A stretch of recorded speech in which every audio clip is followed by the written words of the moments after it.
All right, Saturday night, starting out live with The Godfather, or a version thereof.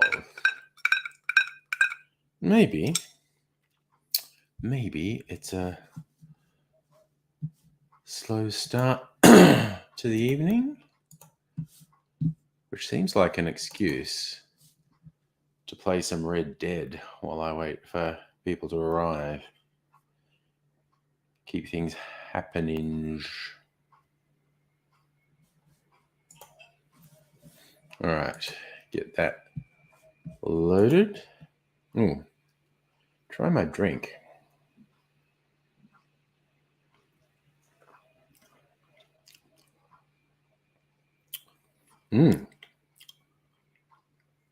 Okay, well, there is a lot going on with that. Nice start to Sahafanink drink-wise. I'm going to try and get myself comfortably set up. And maybe put that out of the way. Oh, shite. Hello, Megaleech and Salumi. Just getting settled in. My version of a Godfather, which I think you meant to use cheap shite for, and I used expensive stuff. But, you know, man's got to do what a man's got to do. Watching Pride and Prejudice for the third time today while doing some hand sewing. Casual single person stuff. I love it. Okay, so just for fun, as a warm-up, I'm going to play some Red Dead.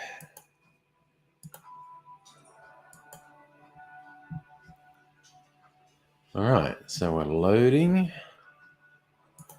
Change to that format. I think that's nice. Now, if I remember rightly, I have to load a game because I was faffing about and went murder hobo. And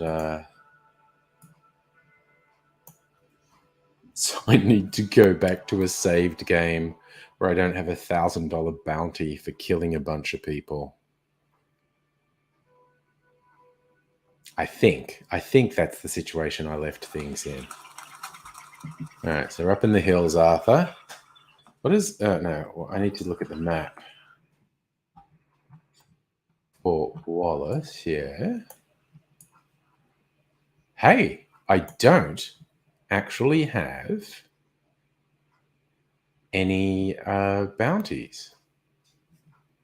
I must have been behaving a bit better than I thought. What's this here?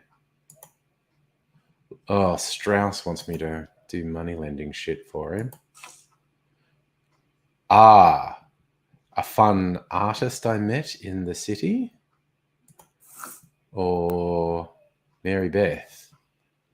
Okay, I don't want to...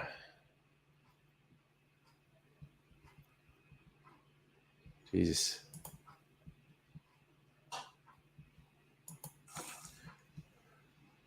Go talk to Strauss about money lending. Hello, Justin. And Lee. Oh, God, Justin, you've been moving shit. I feel for you. All right. Where is Mr. Cloppy?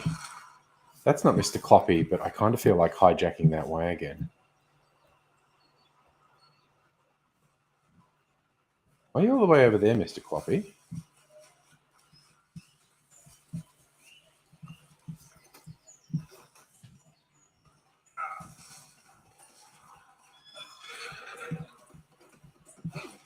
All right. You know what I'm seriously going to do?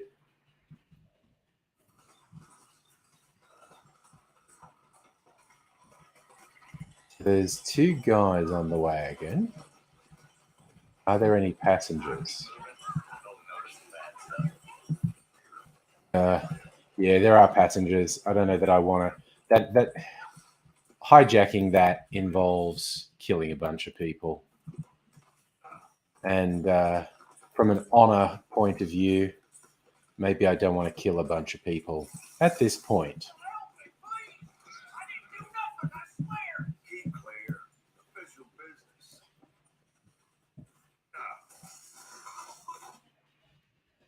He says he's innocent, you guys.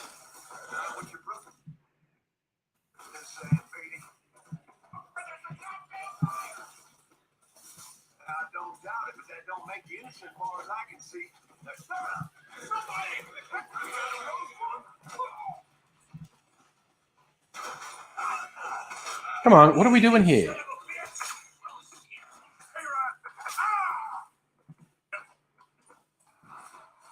Okay.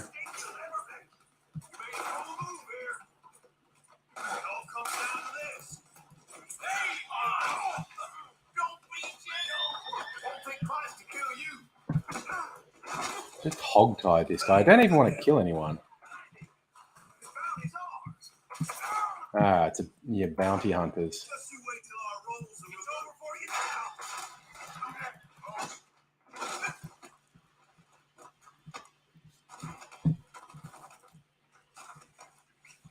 So there we go. See, I'm not.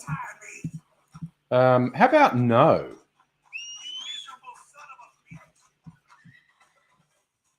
Where are you, Mr. Cloppy? Come on. These guys are just bounty hunters, not lawmen, so fuck them. Where's the guy who's... Yeah, okay. Hold your horses, champ. Ha, hold your horses. Get it?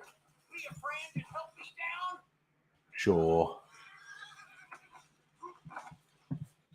Hey, Celtic and Tommy 5-Tone. This is a Red Dead Redemption 2. And I'm just doing this as a warm-up, really.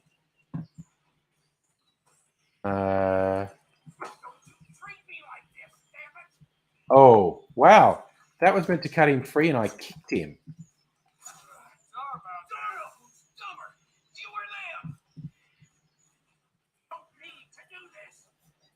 Okay, well, that was annoying. The way the game makes you do things accidentally is super annoying.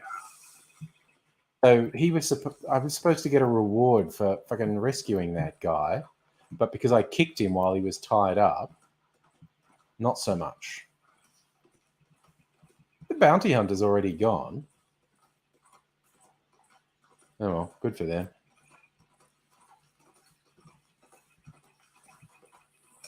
Oop, roadkill. Horse ran over a bunny.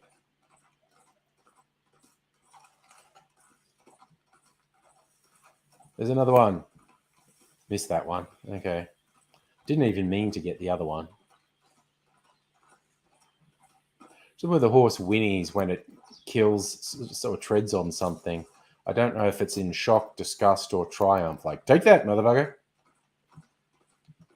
All right, so now we've got a long ride through the countryside because I'd been off exploring. Tumty, tumty, tumty, tumty, tum. Who knows? Something else random might happen.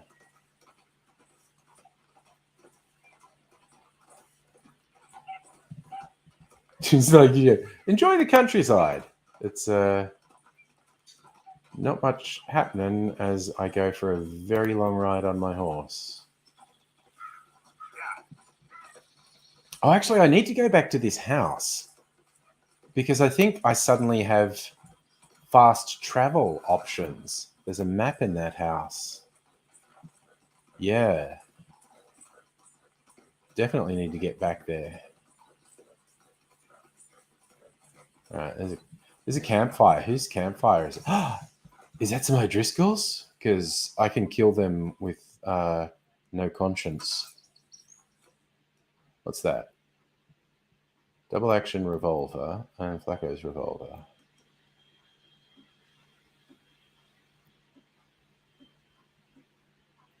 Midnight's Pistol. We like Midnight's Pistol. No, that just looks like a normal camp. That doesn't look like O'Driscoll's. Just random dudes that I maybe don't want to kill, even if they're rude.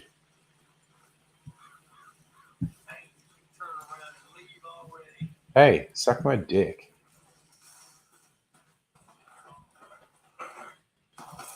All right.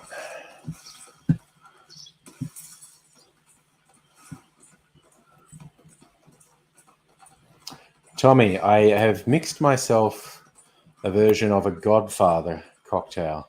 You know what? Maybe I'll cinematic for a second and have a drink. Thanks for the hint, Tommy.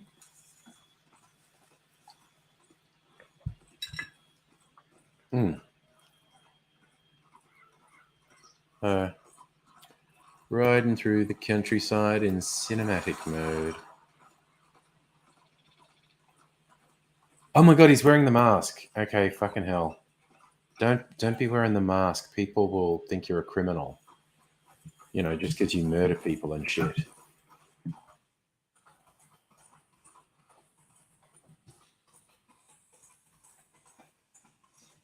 All right. So, we're riding again. I actually have a couple specific drinks I want to mix tonight. This was the first. A Godfather using this Naked Amaretto, an Australian-made liqueur. It's very nice.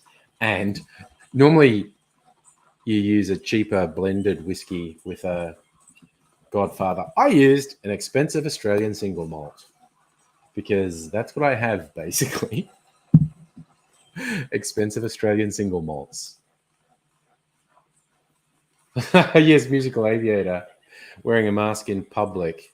And Arthur should be wearing a mask because he's got tuberculosis, but he doesn't know it yet. And he's got tuberculosis because the guy with tuberculosis wasn't wearing a mask. And what the fuck was that?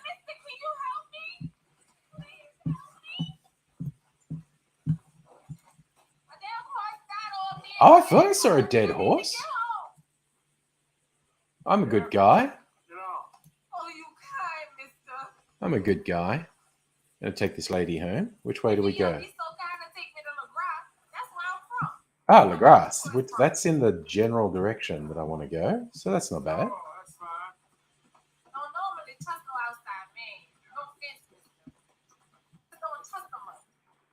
Nor should you, lady. I don't trust him much either. You seem like a horse rider. Yeah, your whole life I've been. Horse don't hold much in LaGrasse. You know, horse can swim fine as a duck, be much more used to us. Last horse we bud got his foot stuck in the mud. Gator came and ripped his leg off. Oh, God. Wobbling in the water. Another gator came and took the other leg. And the horse fell and died for a part-time to come out with a rape on him. Honest, no word of lie. Sure, it's the horse's problem. Maybe you should be worried about the gators. Where was it? LaGrasse? Well, that's not like this.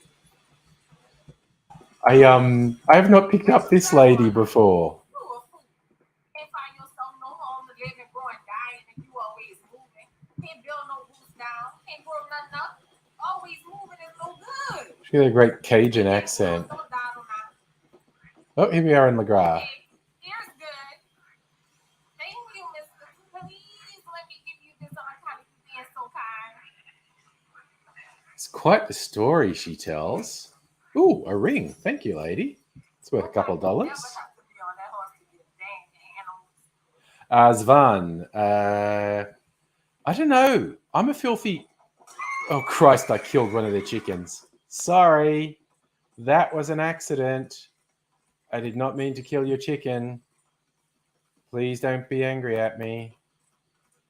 It was a mistake.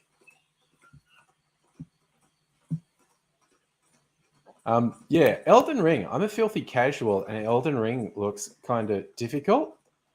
So I'm not going to rush to get Elden Ring. I might get it eventually. Because Mrs. Angry likes open world games, and you know, Elden Ring fits the bill, but because we're both filthy casuals, it might be too difficult and frustrating. So I haven't decided. Actually, Salumi's been playing Elden Ring. What's your take on it so far? Because, yeah, like I said, I'm undecided. But it looks fantastic. So tell me, you got an Xbox last week. Resident Evil. So Salumi says start easy killing. Whoa, I missed a turn off. Level up. Okay. So vote of positivity from Salumi. Wait, where's the fucking road? I don't want to be running off in the swamps. Fucking gators will get me. Just like that lady said. This is seriously swampy shit now. Alright. Well, okay. Then probably, eventually, we'll get Elden Ring.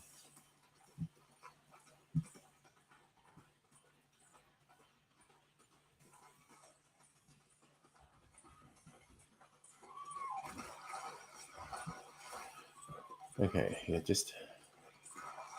Wait, God, I missed another fucking turn. Probably because I was gabbing. But that's okay. We'll just friggin' play in the swamp a bit more, shall we? Wait, where the fuck? I'm not going through the fucking swamp water. A fucking gator will get me. What's with the fucking directions it's giving me?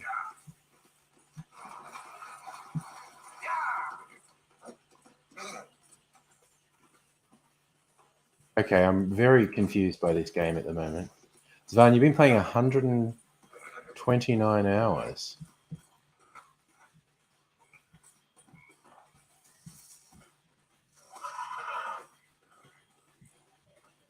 Okay, here's me riding around in circles in the swamp.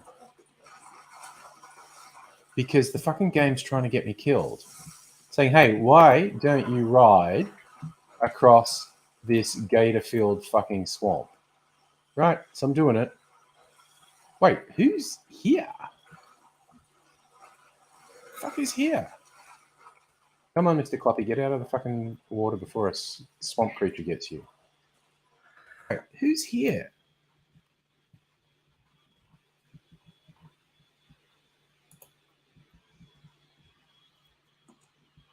Okay, that is Strauss.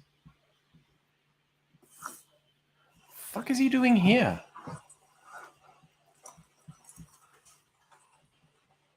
Okay, this is very strange.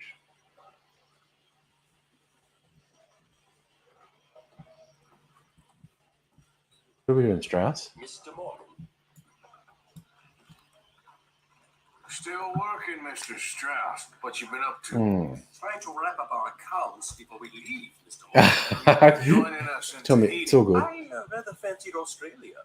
Strauss wants to go to Australia. To us, lots of opportunity. That tells me we're going to. And thank Tommy, yes, words of encouragement for Chestburster. So far, we have People are not going to give you shit? Fuck them.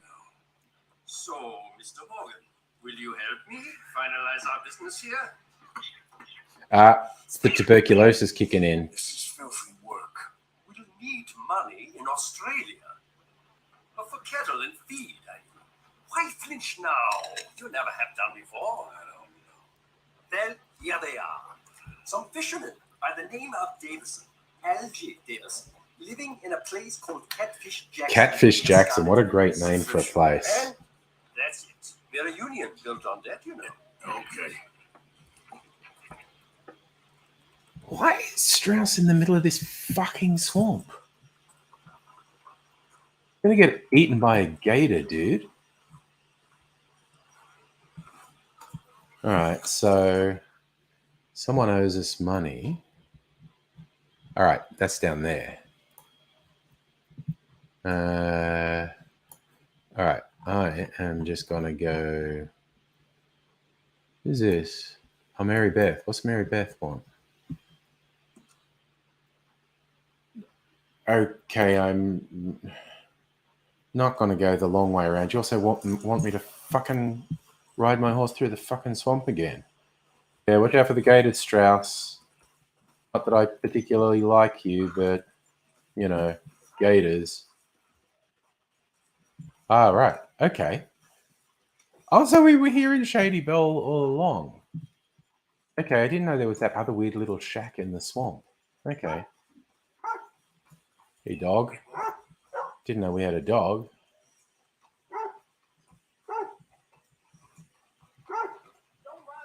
Alright, don't get over it. Fucking telling me where to ride. Okay. There you go. Well, Mr. Cloppy ride through on his own because you're not the boss of him. So Lemmy did housework today. Nice. I should shoot Pearson for this. Howdy, fellas. Hello. Hello, Arthur. But you not like the soup? I'm gonna have some soup. And then I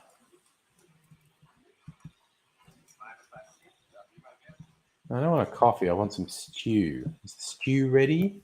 Always first in the food line, aren't you? You ain't far behind me. All right, get some food, Arthur.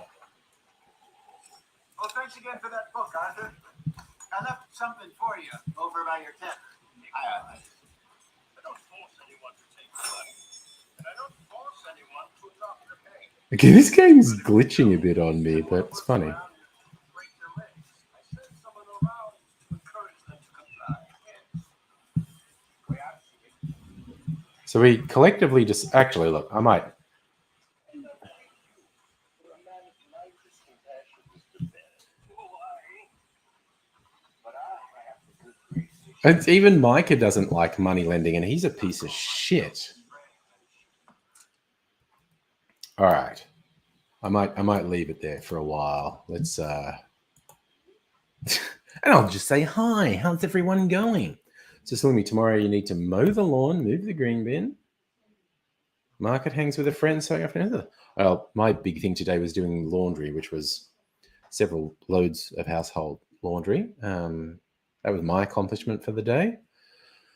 And Mrs. Angry and I are treating ourselves to a nice sort of lunch/afternoon outing to a local distillery. That'll be fun. Nice little Sunday outing for us. Tommy, Abra. Oh, Abra, your cat, I assume, is purring super loud. Yes. I can also bring my microphone closer. Right. So,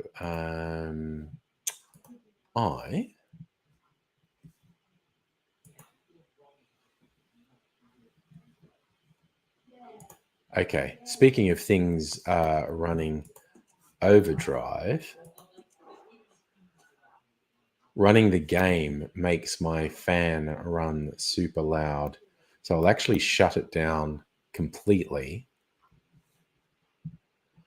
And the fan should stop and it'll be a bit quieter on my end too.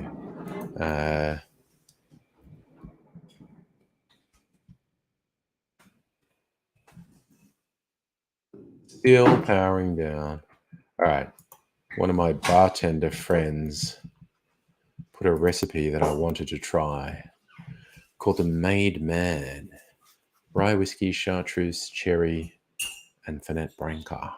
And I'm going to do a few subs. I got a different cherry and a different liqueur. Oh, okay. It's finally powering down, getting quiet. The fan has sufficiently cooled my graphics card. That's good.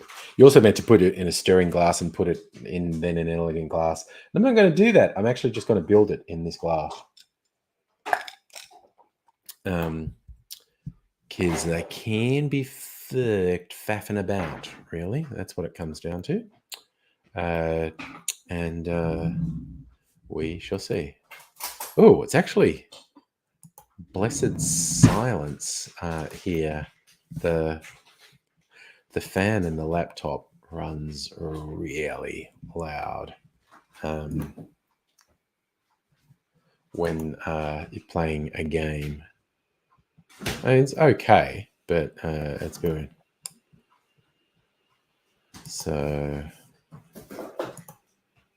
Yes, sorry, I was just checking some massages. Mix and match 6 cocktails for $140. Ugh.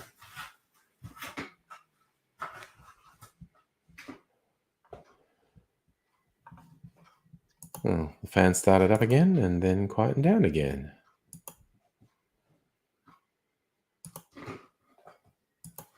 Yes, reminder of my booking that I was talking about for tomorrow, which is gonna be good, I think. So, all right.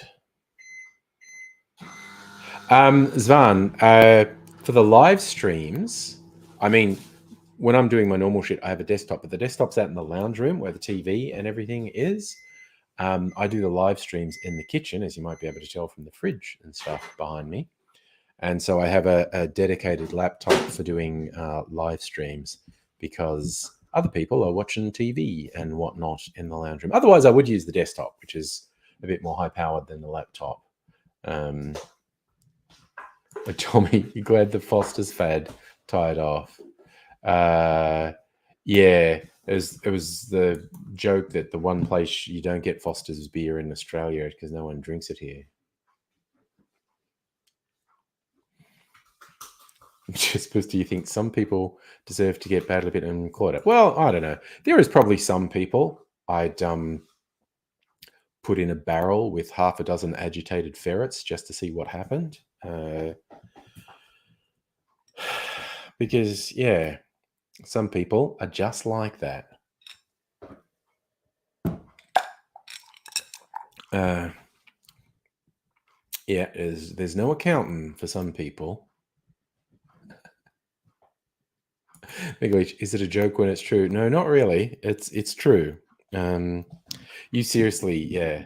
It's kind of funny. A lot of people overseas think you're joking when you say, no, you can't get Foster's beer in Australia. But you very rarely see it. It's, yeah.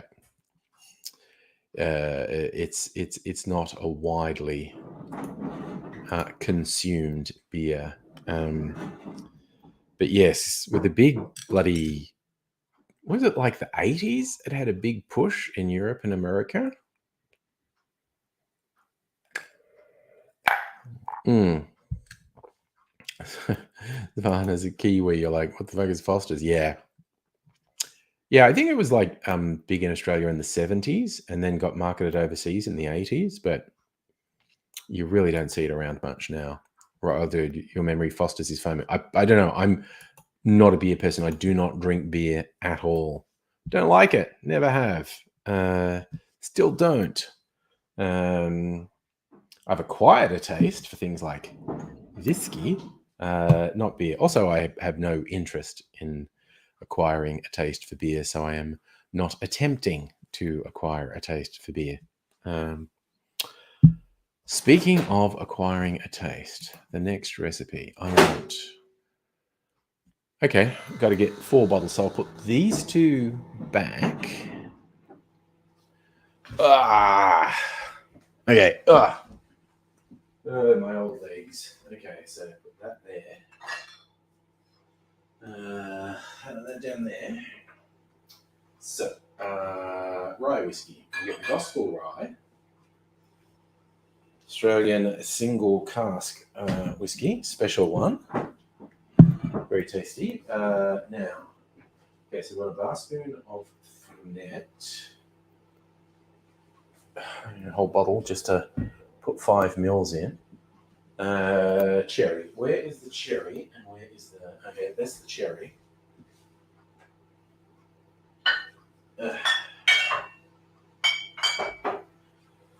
So, Croatian liqueur. I feel like this bottle was designed in the 70s.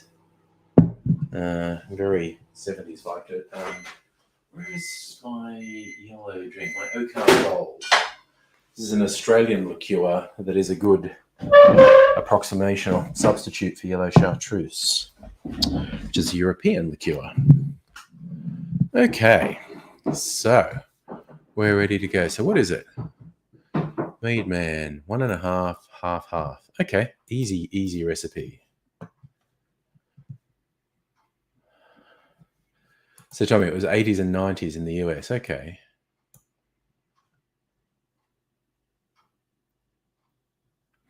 Well, yeah, just best. I understand the wanting and having a feeling of wanting revenge against other people. Doesn't really help you, though. I understand the cathartic nature of wanting other people to suffer, but it doesn't really help you. Oh no! Australia's pretending to be Australian and grab a can of Foster's. Oh my god, that's embarrassing. Tommy, AZ doesn't drink much alcohol, and I have to admit, I rarely do shots. I usually mix drinks, make cocktails. Occasionally do shots, not very often. And it's fun. Oh, you've a go-to for Fernet Branca. Never gets used. They have no idea how to price it. Oh, that's a fun one. It's very big with bartenders in Australia. Actually, it's a bit of a bartender's thing around the world, I think. But here in Melbourne, bloody bar staff are always doing shots of Fernet Branca. It is a pretty obscure liqueur. Not a lot of people outside of the industry, people who don't go to bars a lot, aren't that familiar with it. It's I guess it's an Amaro, bitter aperitivo, maybe. And it has really strong flavors, like menthol sort of flavors in it. It's fine. You get it for $4 a shot. Nice. Yeah, but a little bit of Fernet Branca goes a long way.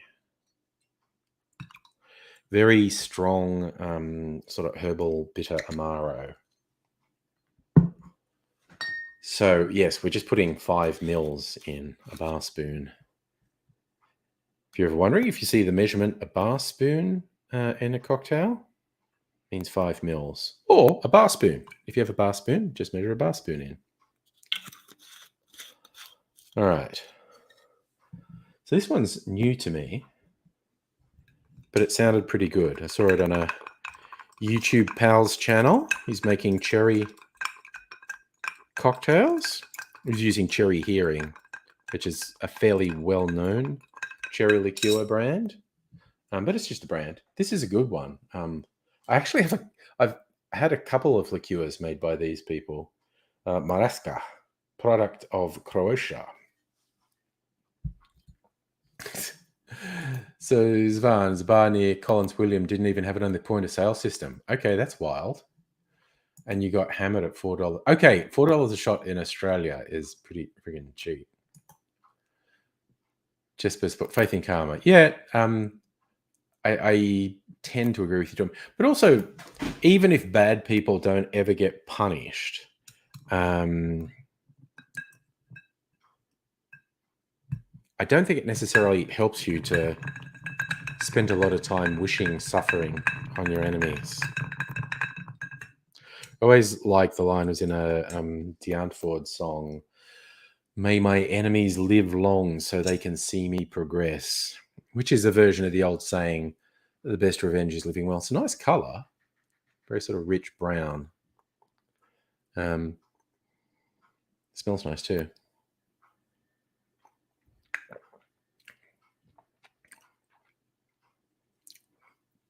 Oh yeah. No, I like that.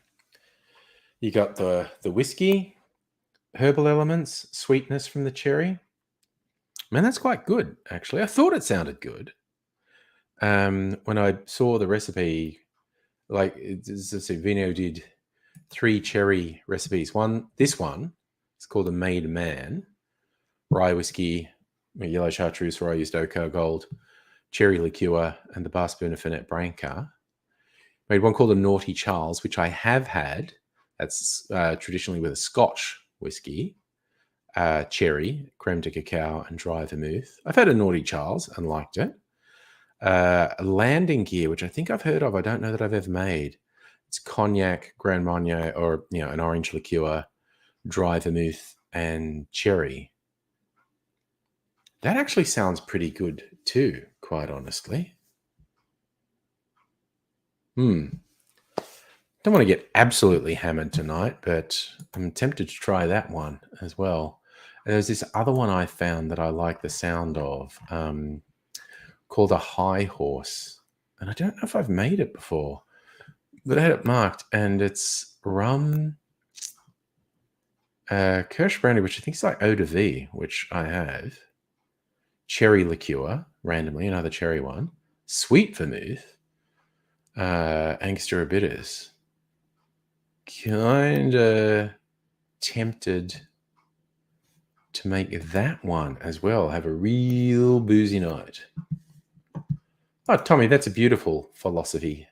Easy to hate, hard to forgive, but the journey's worth it. And again, that is, again, I tend to agree. Giving up on hating your enemies is not about being, for me, it's not about being nice to them. It's actually better for you yourself. The feeling of wanting revenge and wanting them to suffer is absolutely understandable. And some people very much, deserve some sort of karmic retribution. But if you let the idea of it absorb you, it ultimately does you no good. Even if something terrible does happen to them, still doesn't really help you. So, I have to admit, I really like boozy drinks. Like when I first got into cocktails, I was into lighter drinks, ones that had some fruit juice in them. Things like a whiskey sour or a sidecar or something. But I really like the ones that are all booze now. Nice. Micro's in the mood, ready to crack open a nice cold Foster's. So what's that, Jess Buster? It needs to hold any all hypocritical psychological. I absolutely believe people need to be held accountable for what they do. I'm very big on that. So I always am very cynical whenever anyone says anything about cancel culture. 99 times out of 100, what they mean is, oh no, repercussions for my shitty actions. I didn't want that.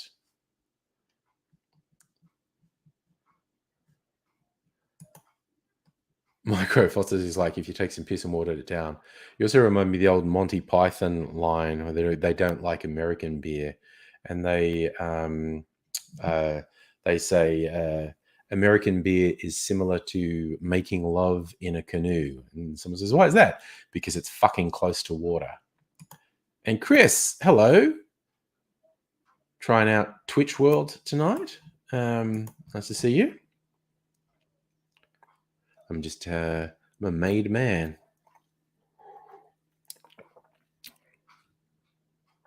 Yep, no, I'm enjoying that.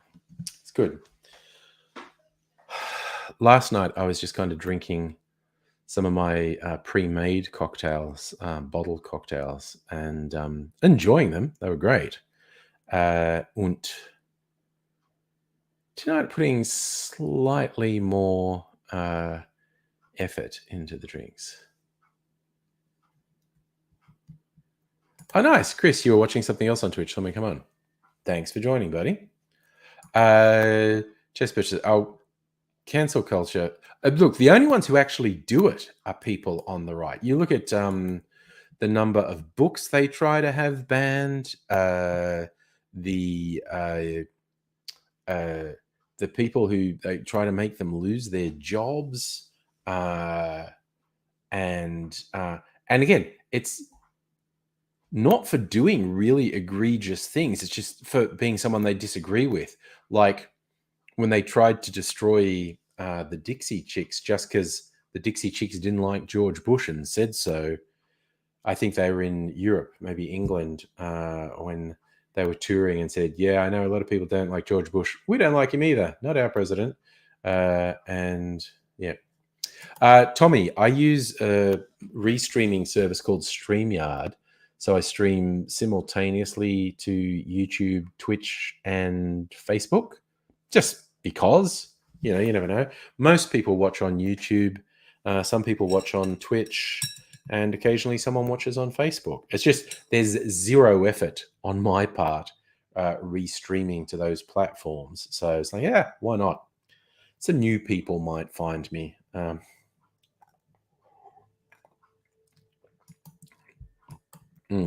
So yeah, it's basically just because zero effort on my part. So why not? I did actually get raided once by a dude whose screen name's Jenkins420, and like he's got a lot of followers, and yeah, like he found me because like no one was watching me on Twitch, or like one person was watching me on Twitch, and he goes, "Oh, here's a guy streaming and no one's watching. You should go raid." And I don't know, it was over 1,000. I think it might have been multiple thousands of his followers were on the stream, and a lot of them stayed for the whole stream, and it was really full on.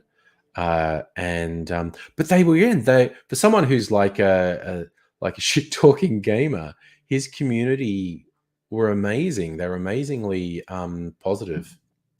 Noise Micro, getting a quick shower in before work. Have a good day at work, my friend. Yes, that's a bit all-encompassing, Chestburster. That people have different points of view. People place importance on different things.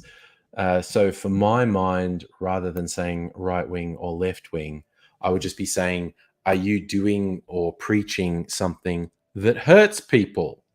If that's the case, if you're doing or preaching something that hurts people, someone should stop you from doing that. So as opposed to saying you want to get rid of an ideology, which again, saying something as broad as right wing or left wing, you can't really change people like that. But yeah, when individuals or political parties are doing or preaching things that actively hurt people, then yeah, someone should do something about that. Yeah, and again, I understand generalized anger against large bodies of people, just in practical terms. Okay, I managed to get some impurities in my drink. They're my impurities, though, so that's okay. I think it's like one of my moustache hairs came off and is floating in there. So I'll try not to be too grossed out by that. After all, it's only my moustache hair, so why should I let it bother me, basically? C'est la vie. So I think I might do this rum-based one next. Yeah, that sounds like fun. Let's just fucking go to town with really boozy drinks. All boozy drinks all night. Oh, man, if I'm really in the mood, although I'll be fucking hammered if I do that, I think I might mix that one. And I topped up my freezer martini with different gins last night. And I haven't tasted this particular permutation. It's great. The joy of a freezer martini is also like an infinity martini, like keep filling it up. Over its life, it's had like, I think 10 gins and 4 vermouths and a few different sorts of bitters. So Tommy, you stopped watching a channel people wanted. Yeah, again, saying Trump supporters. Okay, I think anyone who says they actively supported Trump is a fucking idiot. But in general terms, I don't wish ill on people because it's not a good thing to do. I mean, when they do something dumb and hurt themselves, I mean, like, you know, I love using that Joker meme for when a COVID denier dies of COVID. And yeah, the bit from the talk show at the end of the movie, you have changed the caption so it's like Robert De Niro saying, "Are you saying you think it's funny when a COVID denier dies of COVID?" And Joker saying, "Yes, I am, and I'm sick of pretending it's not." So yeah, I don't spend a lot of time wishing ill on people, but when someone's own stupidity, you know, like they stick their head in a bear trap, it's like, hey, it snapped shut. Wow, that was unfortunate, wasn't it? But yeah. I also, yeah, I won't be shy that anyone who declared themselves an active Trump supporter, I would assume is a piece of shit, like really fucking stupid and a really self-interested piece of shit. And again, there's a difference between, or there can be a difference between a Republican voter or a conservative and an active Trump supporter.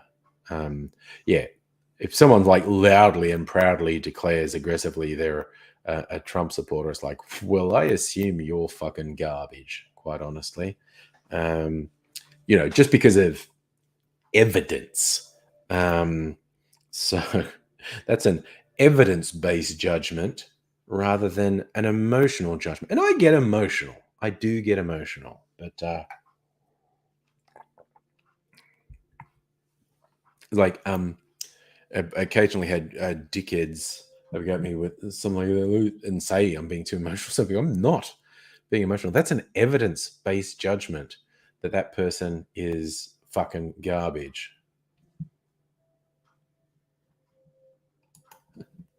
Tell me, between a douche and a turd sandwich. Yeah, look, there are politics of all persuasions does tend to attract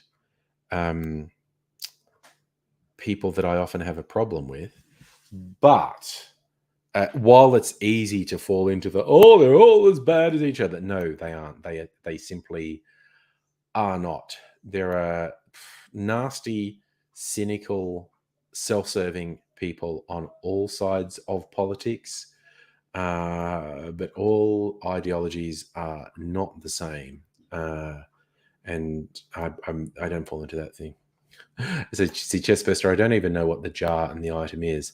But again, someone who is seriously, wholeheartedly, actively a part of QAnon, I can't see myself expending much, if any, mental or emotional energy on talking to someone, because when someone's immersed in something that is clearly, demonstrably, absolutely disconnected from reality, what the fuck do you do?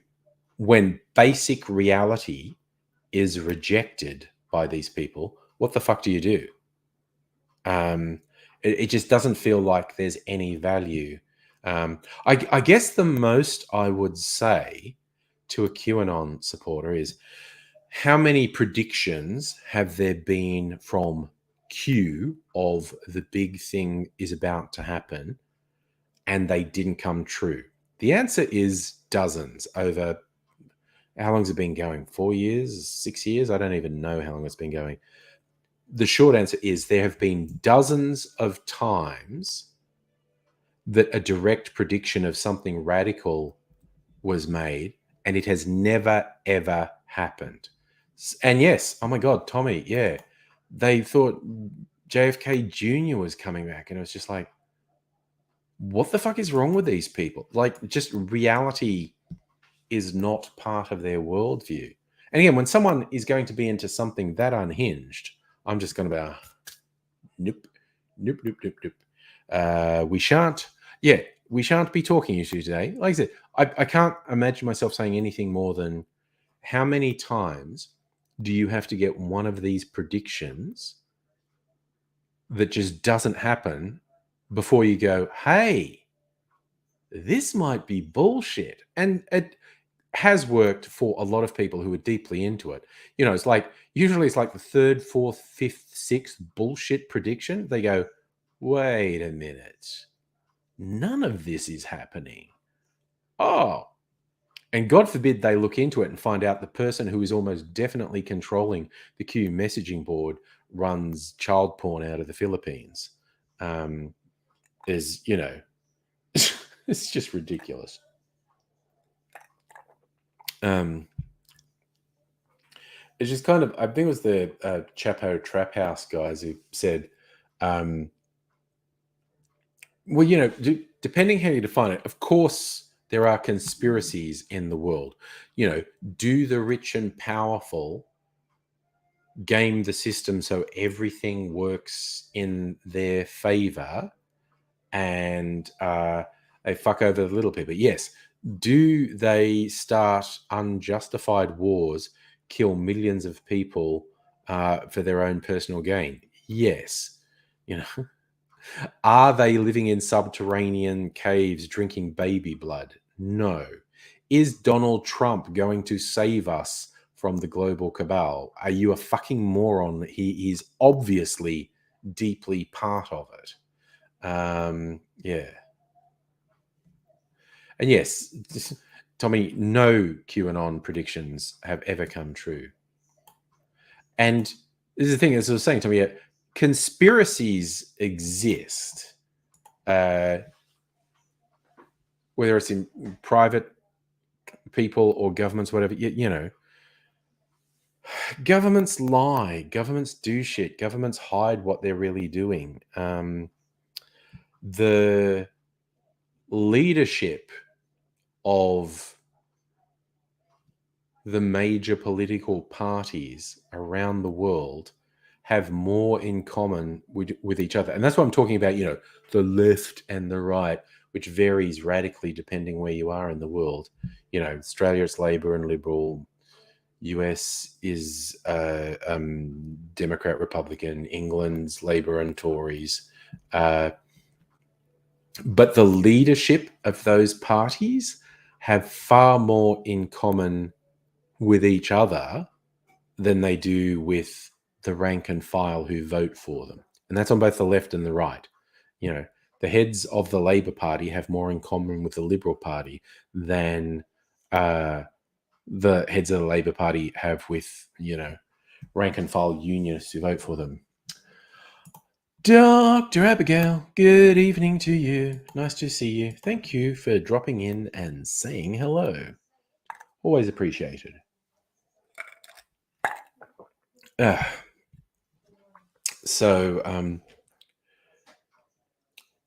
there's an animated series on Netflix. More than one Netflix. There's an animated series on Netflix called Inside Job, which is basically just, you know, let's just say every really extreme conspiracy theory is 100% true. And there's this secret unit in the government running everything, and it's all lizard people. Just all the most extreme batshit stuff is actually true. It's like, And it's, if you're going to do a comedy or a satire on the nature of how fucked politics is, particularly in America, you can't go any more subtle than that. Like, the reality is so extreme, you have to go way over the top to do comedy or satire. I've watched a few episodes of it, and it's not terrible, but I don't love it. Chestburster, QAnon basically are the cabal, or they are supporting the cabal they claim to be against. Anyway, Dr. Abigail, Netflix, the streaming service, has one movie available at a time. And again, I want to wow the kids who don't know what Netflix used to be was an online DVD rental service, which is hilarious. You used to go onto the website and you'd have your wish list of DVDs you wanted, and you could have, I think, 5 out at once or something. And when you'd finished watching it, you posted it back, and when they received it back, they'd send the next one out. So that's what Netflix originally was. It was an online DVD rental service. And then, high-speed bandwidth became a thing, and they became a streaming service. And now they're a bit of a powerhouse. I broadly like Netflix. You can find a lot dodgy about them, and it's important to be realistic about that sort of thing, and call out this thing they do is bullshit, or that thing they do is bullshit. But they're paying for a lot of interesting content, a lot of shit content as well, but also what I think is interesting, someone else thinks is shit. What someone else thinks is shit, I think is interesting. People, we're different. That's my deep, insightful comment for the evening. Also, Dr. Abigail, I think Netflix, the streaming service that has one movie available at a time, I think they would just be sending emails. Has everyone watched the movie? Have we all watched it? If we've all watched the movie, we're going to put a different one on now. Tommy, I try very hard to be open and communicate. I won't waste time with absolute dickheads or boring wankers who just want to say really stupid shit and waste time, essentially. That's a big one for me. It's like, oh no, you're a fucking idiot. You're just wasting my time. You're a moron. Nah. Bye-bye. Oh gosh. I love that. Just because the guy commented in a dictionary video, scientifically designing the word adrenochrome with QAnon board. Yeah, it was really funny that they picked up on that. The oldest reference to adrenochrome that I don't even know if it's real, but it was Hunter S. Thompson, the famous drug-fueled writer from the 60s and 70s. I mean, he lived to the 90s, I think, but he was biggest in the 60s and 70s. And most famously, Fear and Loathing in Las Vegas. They reference adrenochrome, and it's a little thing, vial, and they say it comes from a human pituitary gland. And he put one drop on his tongue, and it fucks him up, and just has a real bent out there trip. Yeah, and a couple of years ago, the conspiracy dickheads picked up on the concept of adrenochrome, and think the cabal are murdering orphans and harvesting their adrenochrome. It's just shut up, you idiots. It's just, Jesus. Some people are a waste of time. Tommy, you're a Hunter fan. I read quite a bit of Hunter S. Thompson. It was very interesting to read his first book. He was doing journalism and stuff. His first book was Hell's Angels. And that's very different. Well, kind of the same, but is essentially very different to Fear and Loathing in Las Vegas. He basically hung out with the Hell's Angels for a while to try and get a real picture of what they were like. It's quite interesting. So just this is the adrenochrome person. Their version of adrenochrome. But if you research adrenochrome, pretty evil stuff, and again, they're just idiots. They're and the thing is, all the QAnon forums and whatnot are so overrun with trolls, and the trolls just run around saying batshit stuff because they're trying to outdo the true believers, and they're trying to go, what's the most batshit thing I can put in here, and actually have them start to go along with it. Oh yeah, him and Johnny Depp got on really well. Johnny Depp played Hunter S. Thompson in a movie version of Fear and Loathing in Las Vegas, and Johnny Depp spent quite a bit of time with Hunter, and they got on real well, which was quite interesting. All right, I might make one more drink because I don't feel that drunk. And it's a Saturday night.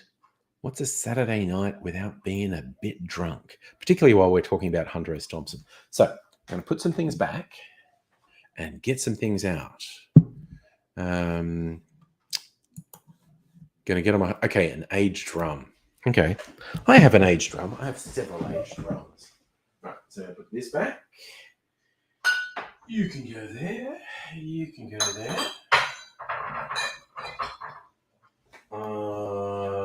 I think this aged rum... Wait, I want the eau de vie, don't I? Juniper Freak, which is an excellent name for a gin, quite honestly. Juniper Freak. The eau de vie. Which one is this?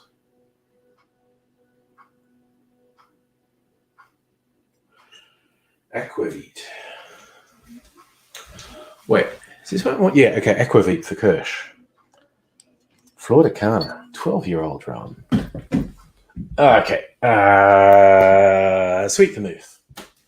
I have vermouth in here. Ooh, vermouth is almost gone. Might actually just finish that. Save putting a stupid small amount, which actually means I need to go out and get some more sweet vermouth. Aha. Right. What are we doing? Just best. Adrenochrome is a real chemical compound, oxidation product of adrenaline ephedrine, produced in the brain between neurons and synapses. It's not what QAnon fuck with. Oh no, yeah, they've latched on to again. I think what Hunter S. Thompson said about adrenochrome is completely fictional, and the QAnon stupidity is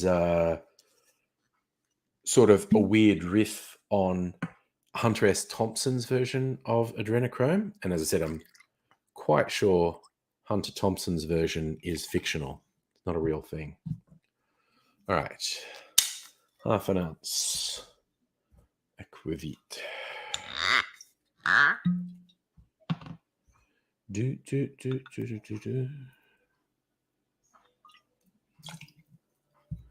I think that's a good approximation. Anyway, it's my approximation, so this is going to be my drink. And half an ounce of cherry. Oh, I'm going to put some Ango. I've got my Ango there. That's okay. Half an ounce of cherry. And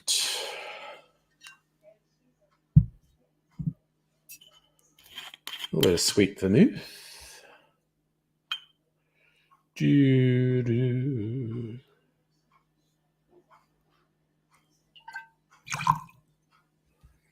Teeny bit of...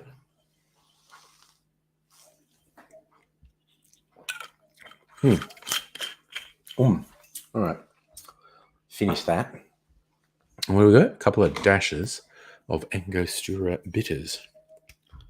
Another one that's a nice colour. Reddish brown. Okie dokie. Somebody used to be a toxic troll. Oh, yeah. And I used to fuck with people all the time, but yeah. I don't like that. There's a healing process. But yeah, I think there's a thing. If you spend a lot of time being antagonistic to people, a big thing is you have to learn it's not good for you. Eventually, you get a little bit embarrassed that you did it to other people, but you have to learn that's not good. So, my drink's very red, slight red, reddish brown, brownish red. It's mostly red. It's nice. It's a nice color. Again, strictly speaking, not the way you're meant to serve it. You're meant to stir it with ice and then pour it into a nice glass. I can't be fucked. Just making it in the glass and chilling it, and it's going to dilute a bit, but that's okay.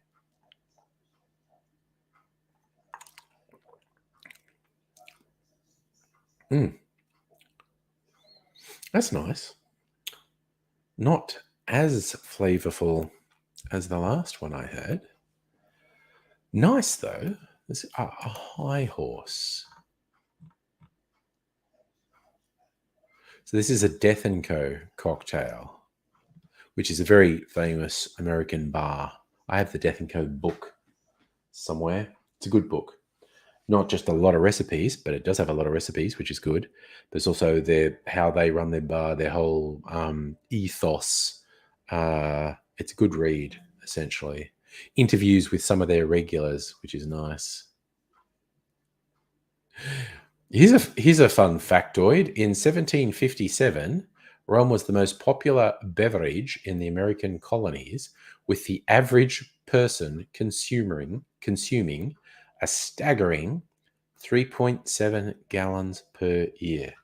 I need to work out, because I don't know gallons. I think I've got a converter on here for volume. Convert units, volume. So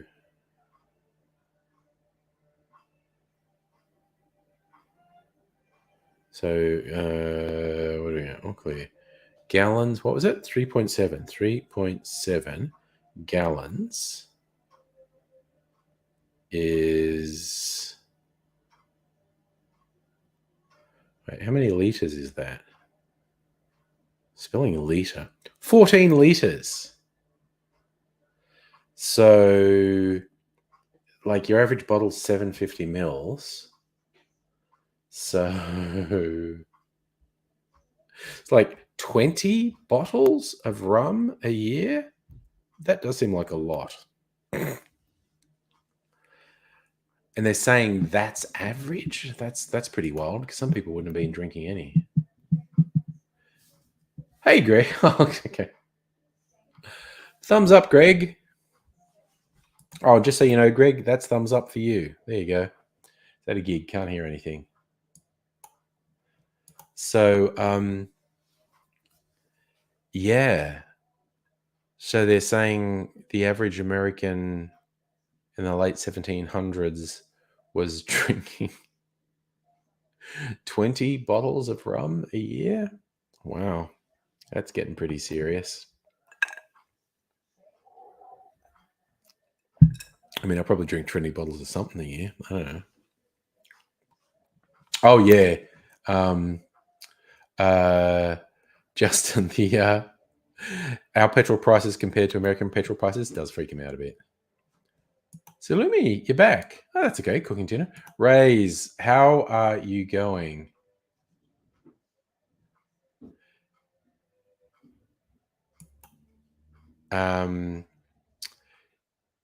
Yeah, my COVID kind of mutated over the week. Started off with a sore throat, then chest congestion, and then it was mainly nasal congestion and a bit of cough. Yes, Tommy, what's the rum gone? Jess, we should make lard. That's very Fight Club-ish of you. And they steal the fat from the liposuction clinics to make soap. And of course, as the secret comes out with the Paper Street Soap Company, it's not just for making soap, it's for making explosives. But yeah. All right. Yeah, Rays, you're up to cough and nasal. I think, in a week, you'll probably have thrown most of it off. That's the most likely outcome anyway. And yes, it is true, Justin, with the inflated prices in the US that they're freaking out a bit. That's their normal prices. But then again, Europe is a whole other thing. Fuel's so much more expensive in Europe than it is in Australia.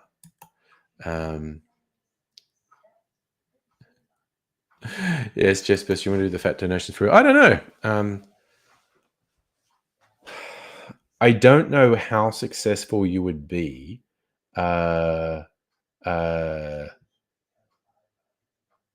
selling soap that people knew was made with human fat. Dr. Abigail, you have returned. You have food. Nice. Stupid flesh person needing food. Yeah, a robot body would have a lot going for it. I had, just from a local place, like popcorn. Such an unhealthy dinner. Popcorn, chicken, and potato gems. Yummy. Just, I felt like having trash for dinner. Yeah, technically, yes, Salumi, you could make titty soap. Yes.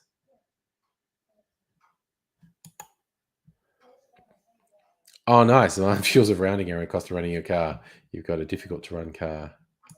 So, Raze, you're not mad at the increase in fuel? Yes. If we had more and better public transport, that would be a very good deal. You made a mushroom variation on tteokbokki. Okay, and I'm not familiar with that. Sounds interesting. Love it. Mrs. Angry makes this fantastic thing with mushroom and what's it? Mushroom and onion and celery, and she cooks it in a really savory sauce, gravy, whatever you want to call it, and then mashed cauliflower. So you have this mash and this really savory umami veggies in a gravy sauce. Oh, it's freaking amazing. It's so good. I love it. Feel very lucky that I get it made for me on the regular. Oh, nice, Tommy. Your work is close to home, so you can walk. Well, for 2 years, I've been working from home. I've probably been into the office less than half a dozen times in the last 2 years. But I am going in on Tuesday for a very specific thing. Alexander, for perspective, some petrol station UK are charging £2 per litre. Goddamn. Oh, so it's Korean rice cakes. Go to safe food, demolish it. Nice. That's excellent. Rays, how were the angry offspring, the rage they had when your car got robbed years ago? Yeah, they're not, although they do do a lot of online gaming with their friends. And again, they're adults now, 21 and 23, which is freaky, I know. So, yeah. Justin reckon Costco's got petrol for under $2 a litre? Yeah. I don't drive very much at the moment, and I filled my car up a couple of weeks ago when it was a little bit cheaper, like $1.70 or something. So I'm hoping the price settles. I've still got half a tank. Hoping the price settles down before I have to fill up again. But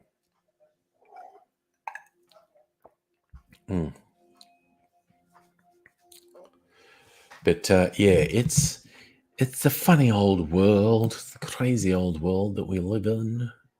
What are you going to do? Tell you what, the hair of the dog thing is real. Because I had a few drinkies last night.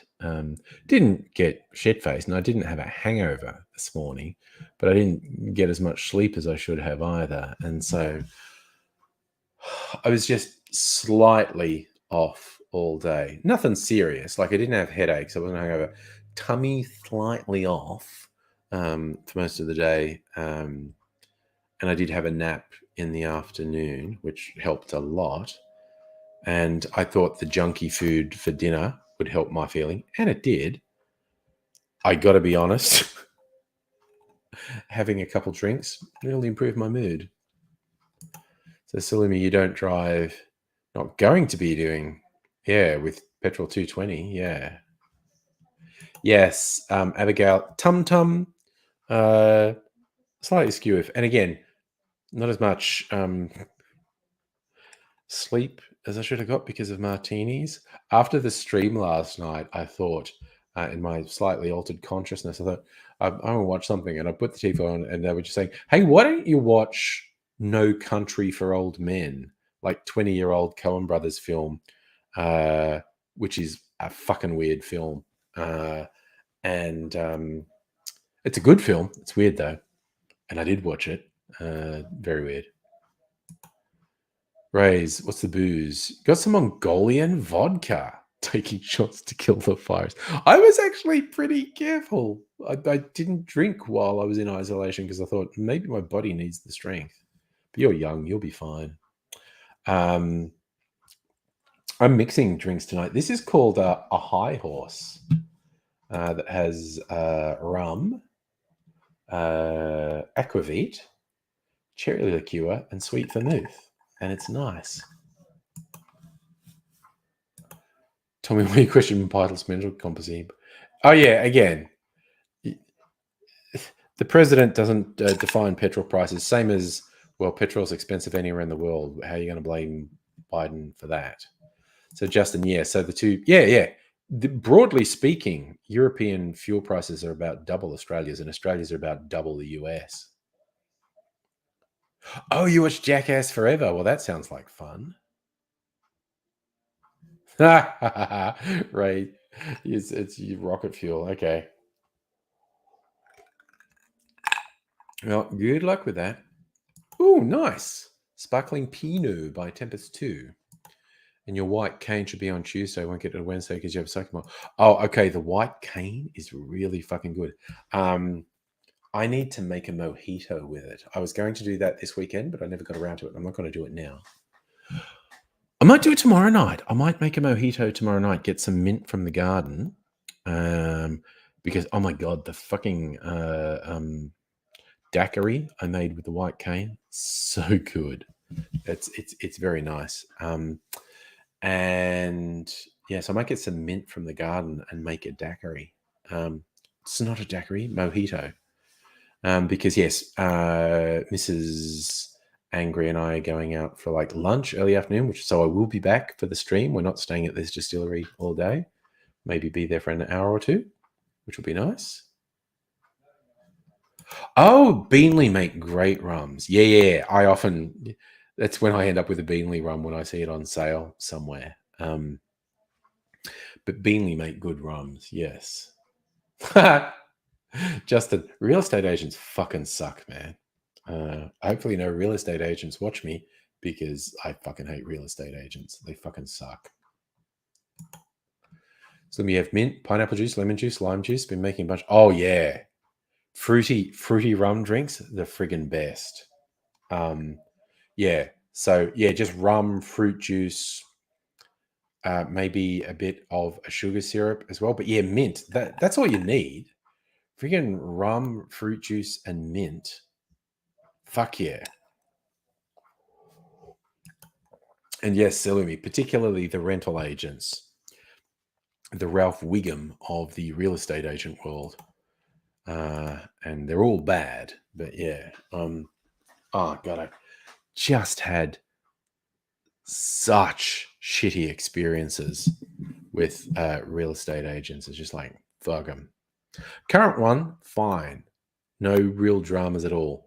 Previously, and because, I've been renting for a long time, 30 years. Man, they fucking suck broadly. Ooh, Tommy, harsh but fair. Real estate agents, failed used car salesman. Harsh, but fair. When you're right, you're right. And yes, Abigail, property managers, mega Karens, definitely. Oh yes, Lumi, sugar syrup, rum, pineapple, lemon. Oh, hell yes. Fuck yeah. Yeah, that balance of rum and pineapple and a citrus. And of course, tiki drinks are just like, hey, why don't you put 4 different sorts of rum and then 4 different sorts of juice? Which is a whole thing. So Ray's flavored drinks too risky. You think you had one drink, realize downtown bed's actually outside trampoline. I do like to keep track of what I'm drinking. So yeah. Oh, yeah, no, in real estate agents, the rental managers, that's a shit job. It definitely is a shit job. Yeah, so yeah, silly me. I've lived in rentals my adult life as well. So yeah. This is one you had to change locks because I judged you. That's fair. Ah, yes. Threaten them with a tribunal or the cops. Yeah. And Zvan, oh god, a landlord went broke. Yeah. Yep. You can't fucking trust them. You cannot trust them. And that's what I think. Whenever I say, like, you can't fucking trust a real estate agent or a landlord, and someone who says, "Oh, I'm a real estate agent, I am a landlord, how dare you?" No, I'm not your fucking problem. The 99% of real estate agents and landlords who are shit, they're your problem.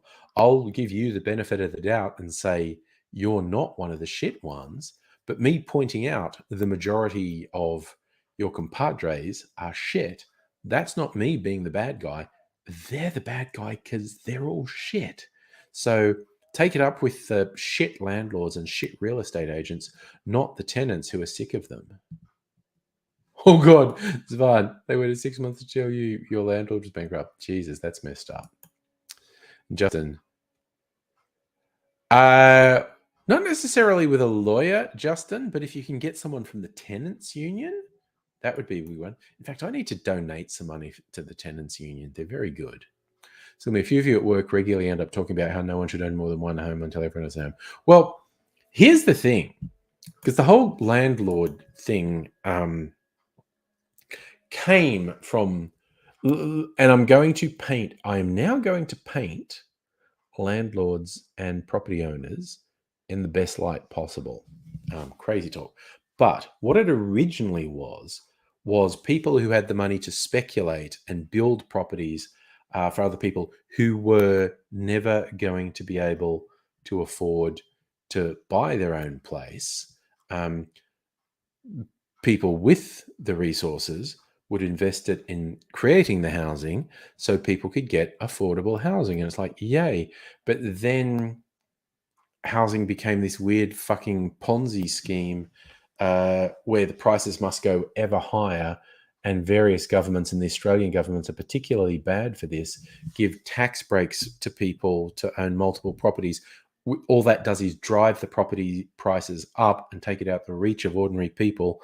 And what was originally an arguably positive system and went, hey, like everyone gets a chance, but some people either will never be able to afford a house or because they don't want to stay in one place, want to be able to rent. Other people can invest in rental properties. So there's that option there and it's affordable and everyone's fine. And it went from that arguably positive structure to this really fucking negative structure and bullshit. Oh God, Raise your landlord lives in Russia. Jesus. I can see that being a nightmare. My God. Yeah, Justin, good call. Intimidating real estate agents. 5 years ago, last time I moved, we had to go to a tribunal it's called VCAT, the Victorian Consumer Affairs Tribunal? I don't know. But the real estate agent and the landlord were being fucking pieces of shit. And we won 95% of the points. They just fucking sucked. Yes, silly me. People who weren't exploitive started it, but it got fucked. But the governments made it worse. Successive governments have incentivized wealthy people cornering the property market, driving it out of the price range of ordinary people, and it's just fucked.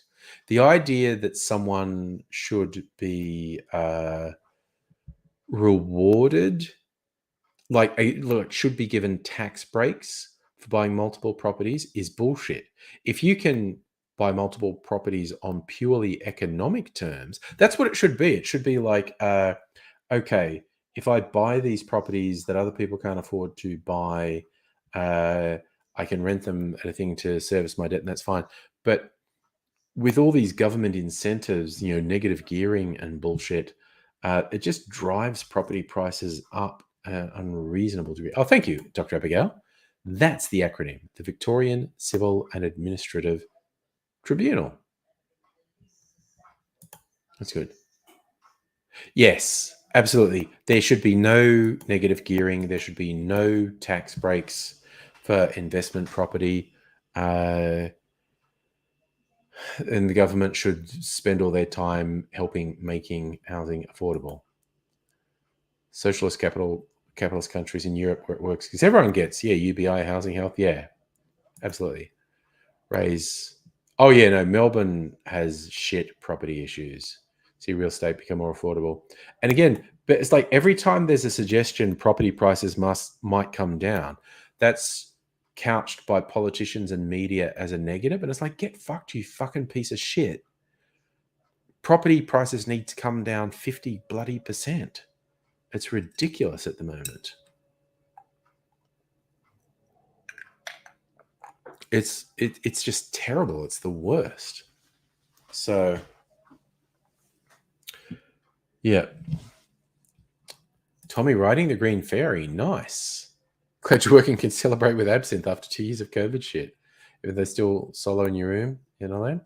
Yep. And that's what this is all about. This is basically the 2-year anniversary of doing these streams because, oh no, it's fucking weird. We're all staying home and it's going to drive us around the twist. We need to hang out. It's basically the 2-year anniversary of that. Yeah, no, Salumi, property prices should come down at least 50%. Yes, and that's the other thing. You and I can pay other people's mortgages. The system is fucked. The system is absolutely fucked. Raise constant reminder politicians surface no longer care about people. Oh, yeah, they're the major parties definitely serve interests other than you and I. I'll just throw that out there. I still believe the Labor Party is significantly better than the Liberal Party. That's my political views.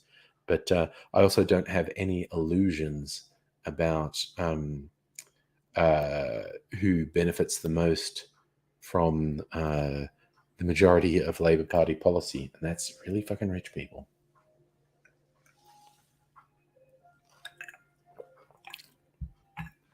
All right. That's enough of those mixed drinks.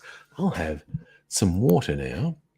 I'm not going to go super late tonight, but I'm on a bit of a roll, so I'll probably go past 10. We'll see. Yeah, we'll see. We'll see. I'm going to take it as it comes. Anyway, I'm going to eat my cherry, which has been absorbing flavor from 3 different drinks, which is why I built them all in the glass, so my cherry would get more flavor. Love these cherries.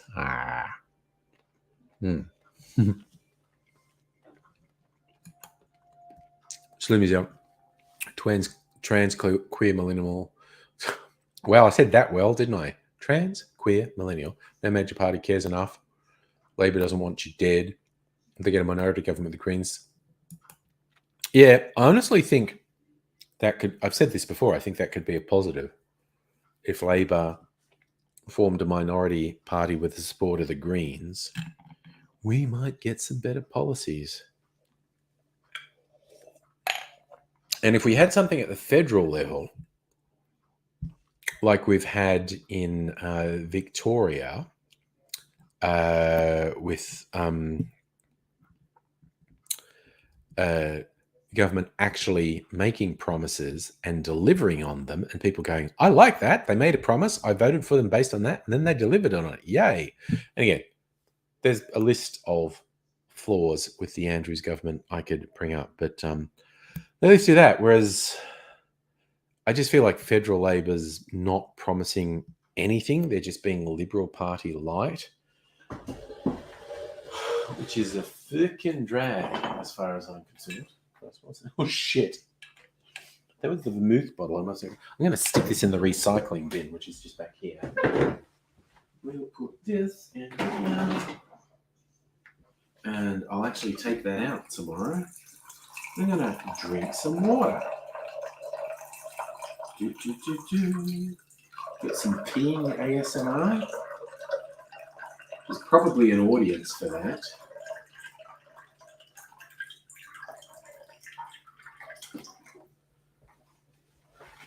The sounds of peeing. An audience, a very perverse audience, but an audience nevertheless. Yeah, Justin, Bernie Sanders is not that radical compared to a lot of Australian politicians, so we don't really need him. We just need some of the more progressive voices in Australia to have a bit more influence. Just let me... Yes. Well, that's the thing. That's why I think a minority Labor government with the support of the Greens, you might actually get some interesting policies. Who knows, though? So, Rays, McGowan's been hell the last few years of constant backtracking on premises. Yeah, it's politicians, man.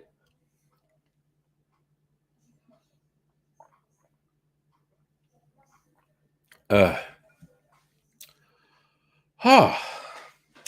good. After having had all these other things that were flavorful, now having some water, which tastes really, which is probably because all the sweetness in my mouth.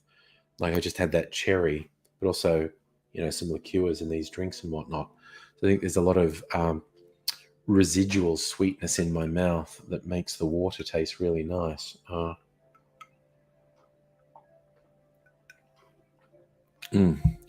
do really like icy cold water, though. All right. Guts to put some bottles back. Gotta clear. Where was this? Okay, it was in there. You go in there. You were around here. All right. That was about to be a disaster. Be a bit more careful. You go in there, and then you go in there. Right. These two go back. Let's see, you were there. And you were there. All right, all the bottles back. Nice. Clean as you go. I learned that when I was at McDonald's.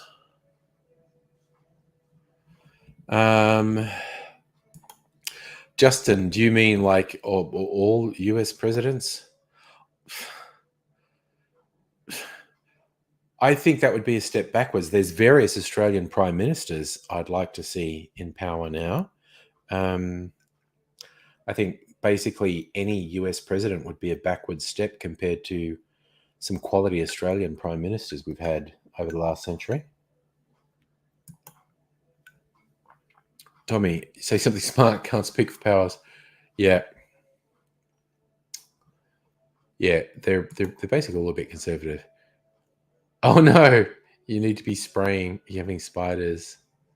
It's one good thing about this house, not a lot of bugs in it. Raise a question. Stance on nuclear submarine. Think it's fucking horseshit. No? Okay. I think it's horseshit. I think it's a waste of money. It's absolutely surreal with every critical issue we're facing that both Liberal and Labor are like, yeah, we should spend more money on defense. Like, what the fuck are we defending from? For fuck's sake. It's ridiculous. It's absolutely ridiculous. I have no time for it at all. So we get mostly millipedes and garden spiders.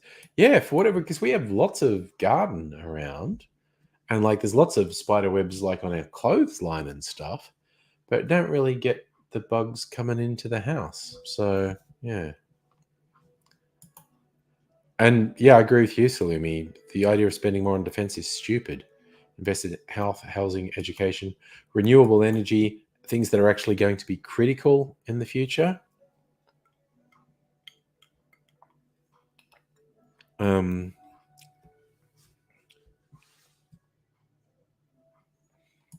So yeah, the money does seem like a bad thing.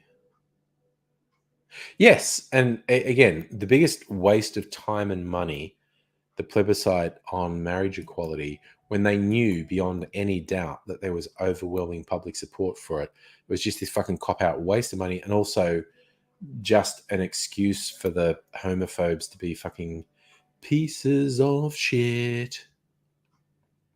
Oh, nice. So the incoming Labor government in South Australia creating jobs in hydrogen. Okay, well, that's cool.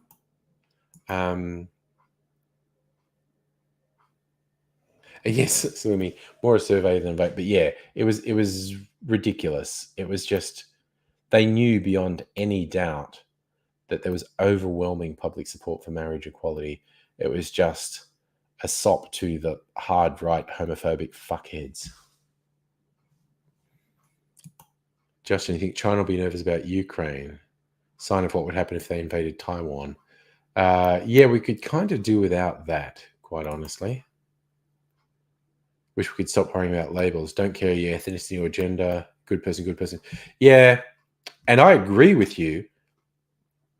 I'm a bit cautious. Like, you get complete assholes use that language as well when they are super judgy. So you got to watch them. It went so far back in the closet. Yeah. I can imagine. Oh, God, it's like the 90s. It was just open homophobia and bigotry. It was horrible. So, Rays, you're a lot of the year rallies around Perth. Your mate made a point to hold hands, skip past.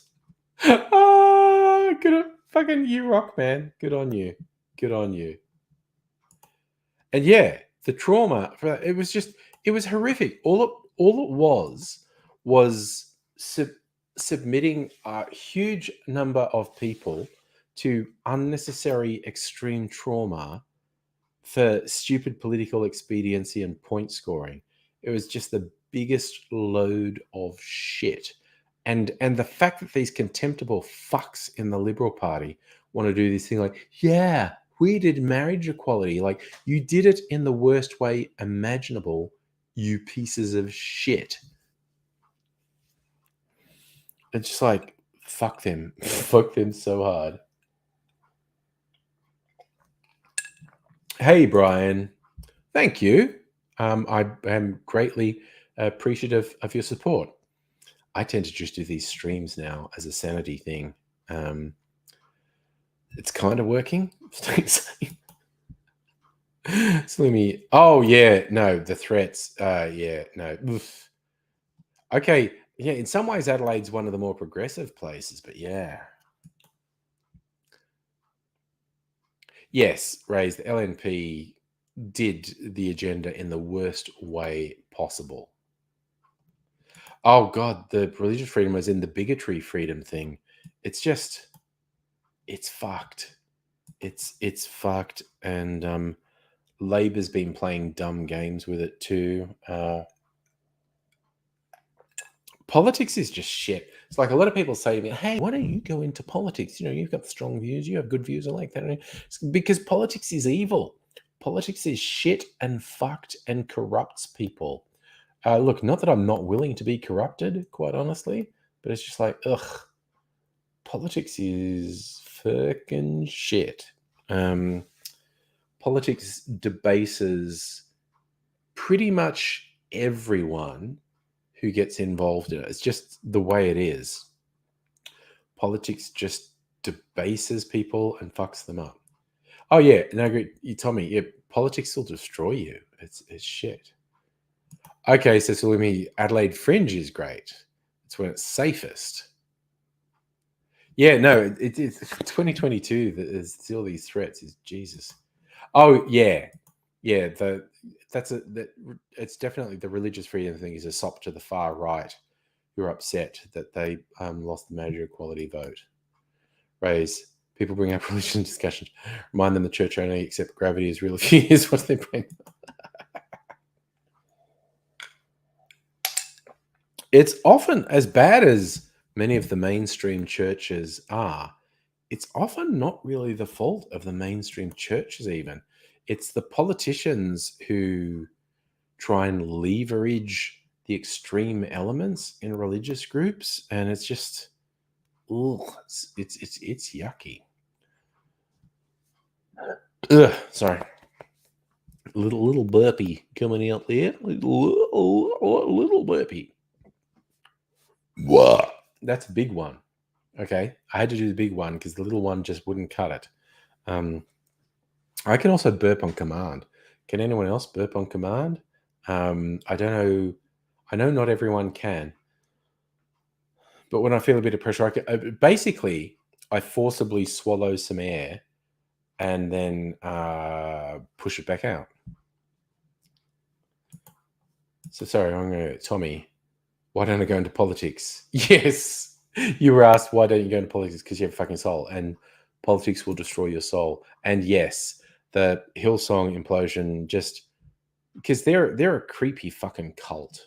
They just fucking suck. And Justin, I agree, you're right, because the hard right liberals actually pervert the value that a lot of traditional conservative voters have. And they just go like, what are you fuckwits doing? I don't want to vote for that. And someone who goes, hey, you know, because these independents that are running against Liberals in the upcoming election. Liberal parties go, oh, they're just like Labour Party stooges. No, they're Liberal Party people. Like, I'm not going to vote for them because they're basically Liberal Party people, but they're Liberal Party people going, man, the current power brokers in the Liberal Party are shit. No. Salumi, burp on command, and no gag reflex. I have a gag reflex. Oh, you went there. You. Oh dear. Oh dear. Bringing down the whole tone. That's what's happening. As if anyone could bring down the tone worse than I do. Sorry, I'm oofed. Okay. I'm going to use one of my sexy, sophisticated martini glasses. And a clean one, in fact. The one I used last night's there, which is probably fine. It's been sitting there all day. I don't know, bugs might have had sex in it. I don't know why I chose to have that difference. Bugs having sex in the martini glass. But here's a fresh freezer martini. Let's see what this tastes like. I'm sure you have more than one skill, and I'm going to drag the conversation down further with that. Just like Tony Abbott.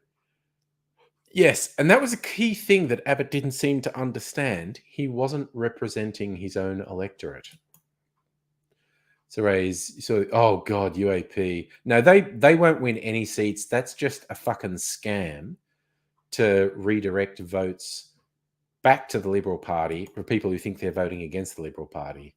UAP is just a fucking colossal scam. If everything's getting food stuck, having to fish it out, watching people around freak out, you're like, you're gagging.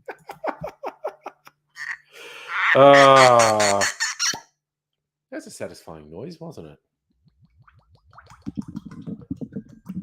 Pour out my semi-frozen martini. It's quite viscous because it's almost frozen. So Tommy, you don't give a shit. Everyone is fucking awesome. Yes, I think everyone here is awesome. Abso-fucking-lutely. Because anyone who's not awesome gets drop kicked pretty quickly, quite honestly. Cheers, y'all. This is like a double. This is a really big glass. And it's going, that's like actually probably a double. So. Oh my God, that's good. Oh, fuck. Yes, Silly, lots of good ASMR. I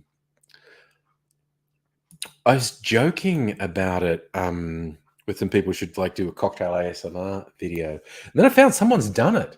It's just repeated sounds of like the glug, glug, glug from bottles, stirring on ice. And it's like an hour's worth of cocktail sounds. Someone had to do it. I should really do it though, like, because this is a good stereo mic. I've just got it monodirectional. Okay, people occasionally ask. It's a Blue Yeti microphone, and it's got a few settings. One, this is just like directional to me. You can set it to be omnidirectional, so it's good for like podcasts. You get one person on each side having a conversation, and then you can have a stereo one. So if you move around the microphone, you get a stereo effect, like it'll move the thing. So you could get good ASMR with the stereo effect on and just like move around the microphone, like stirring ice or going glug, glug, glug. Raise, you want me, Mr. Safety, to do a stream? Yeah, we are still in touch. Because I've been doing these streams for the last 2 years. He did come on to one of the streams. I think he saw I was on Facebook, and he actually came on and said hello, which is nice. I stay in touch with him on the socials and whatnot. Oh, nice. Salumi, you finished the Dave Tennant, Michael Sheen, Good Omens audiobook. Highly recommended. Again, oh my God, aren't they a pair though? For those, I think most people would know the actors, Dave Tennant and Michael Sheen. Good Omens was a book written, Christ, I don't know, 20 years ago, a long time ago, by Neil Gaiman and Terry Pratchett. And it's basically a light comedy about the end of the world. And the two of the central characters in it are an angel and a demon who've been on Earth since the Garden of Eden. And they've weirdly become friends because they've both been operators on Earth for millennia. And anyway, Armageddon's coming up, which will end their cushy job on Earth. And there was a pretty successful TV series of it. I think it's done for Amazon Prime. And yes, as Salumi says, they've done an audiobook as well. And there is a second season of Good Omens coming. When I first heard that, I thought, oh, that's bad. But then Neil Gaiman went public and said, oh, no, Terry Pratchett and I actually mapped out a sequel to Good Omens way back in the day. We just never did it. Of course, Terry Pratchett died a few years ago as well. So the second season of Good Omens will be based on this sequel that Terry Pratchett and Neil Gaiman had planned but never wrote. So I feel reassured. Also, speaking of Neil Gaiman, my favorite author, the Sandman streaming series should be coming out later this year.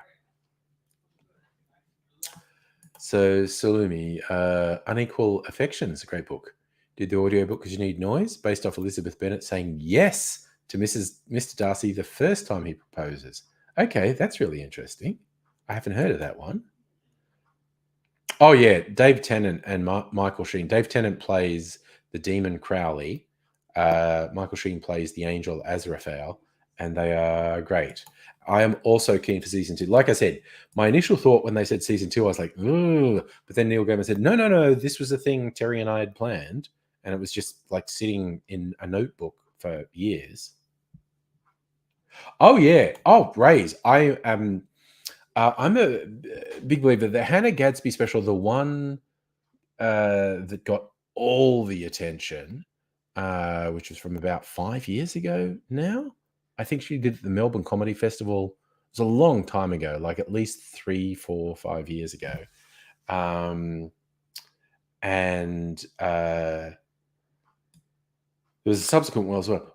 Although I have to admit, how I see those Hannah Gadsby specials is a really good show, like theatre, but has great jokes in it, as opposed to being a really good comedy. It's like good theatre that has some really good jokes in it. My favourite comedy special was probably Bo Burnham's Make Happy. Strictly Sega, g'day. Yes, Zvan, Sandman was the DC Comics one from the 90s that brought Neil Gaiman to big fame. Thank you for the names. I forgot them. So yeah, Nanette was the really big one. And Douglas was the follow-up, which I also think was pretty good. Dr. Abigail, Neil Gaiman seems to come off as a pretentious prick. Look, yeah.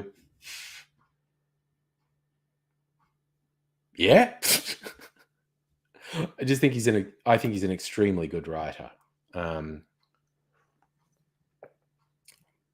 your view of someone can be coloured by what you see of them publicly as well. So a preview of Douglas in Adelaide a year before she filmed it for Netflix. Barely need to build on. Yeah, well, it won an award. And this was an interesting conversation I had with a friend who's really seriously into comedy. She won like best show at the Melbourne International Comedy Festival for Douglas. And it's like, that's interesting. I think people voted for it because it was an incredibly worthy show. But in terms of a comedy festival, when you say best in show, you could be excused for going, does that mean it was the funniest? And I don't think any rational person would say it was the funniest show in the comedy festival that year. I think you could absolutely make a case. I would make the case it may have been one of the most stirring performances at the comedy festival that year, and it had some very good jokes in it. No way was it the funniest show in the comedy festival, though, because a lot of it's really serious. It's a fantastic piece of theatre, It's an absolutely fantastic piece of theatre. So, Silmy, you like his writing, love Stephen King's stories while struggling with his writing style. So you watch a lot of adaptations. Yeah, that's fair. Tamara Pierce is an underrated author. Her Total World books are getting made into TV series, over 20 books. All the streaming services are seeking out established, successful book or comic series to make. Okay, now you reminded me of one. There's a new one in Australia. It's on Foxtel and Binge. It's called DMZ, Demilitarized Zone. It's comic. The comic DMZ, I don't know, 10 years or more ago. I've read the first couple books of it. And it's basically civil war in America, and the demilitarized zone is Manhattan Island. And so, New York. So a series started recently. And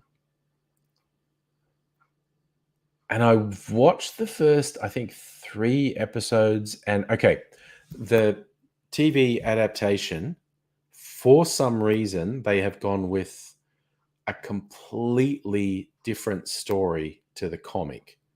And that's all well and good. I think you can succeed doing that. So that doesn't bother me. But the woman who's the central character in the TV series, she drops into the demilitarized zone trying to find her son that she lost. And then it turns out her ex, who's the father of their son, is one of the most powerful warlords in the demilitarized zone.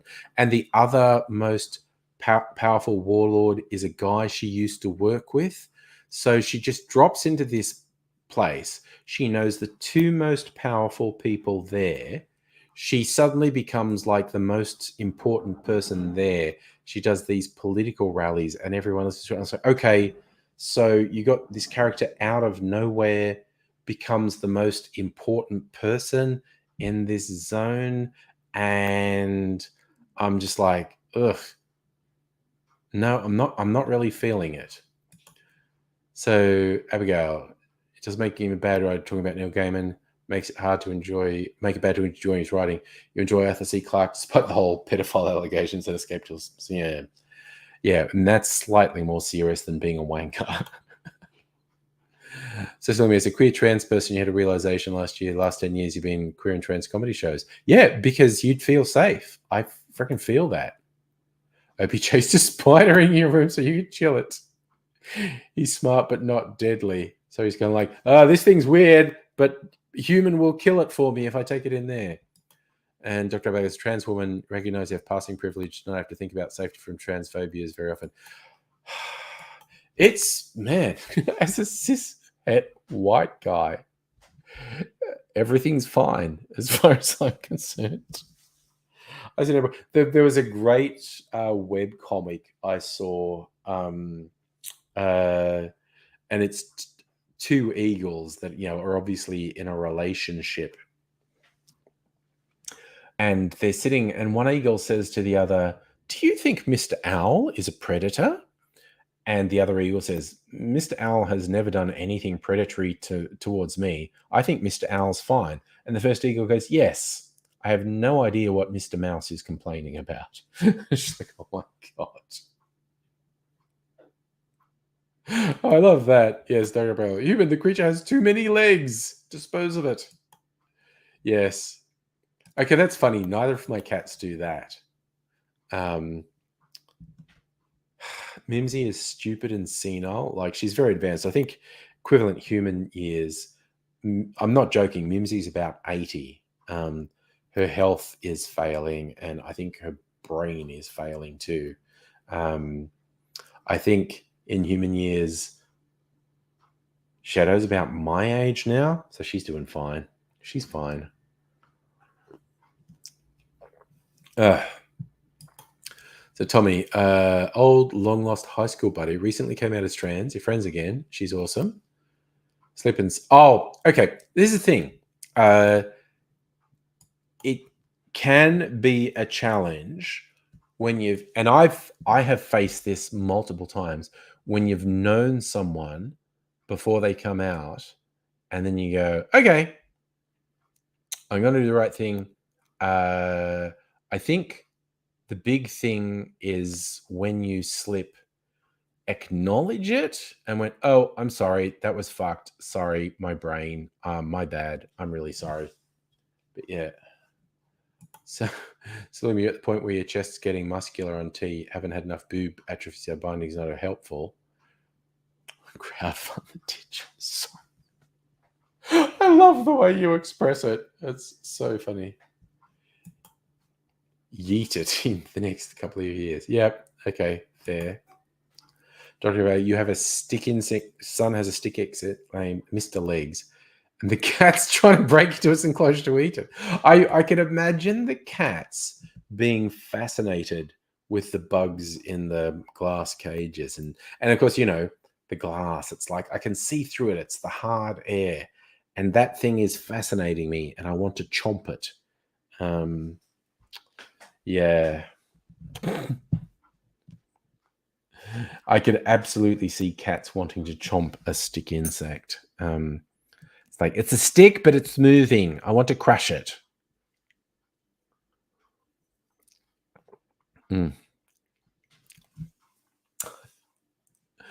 I enjoy looking in the backyard because, like, okay, the glass door there looking out into the backyard. When I'm, you know, doing my day job, the laptop's over there, so I'm looking out there. So it's a nice view. And there's a magpie that visits, and I feed it. And other birds try and come and get the scraps. But the magpie is very territorial and will just like fuck all of you, okay?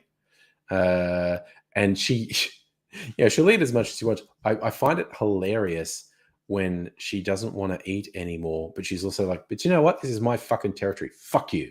And the minor birds try to come down. She's going, no, and she'll full on go them. And I admire her spirit, basically.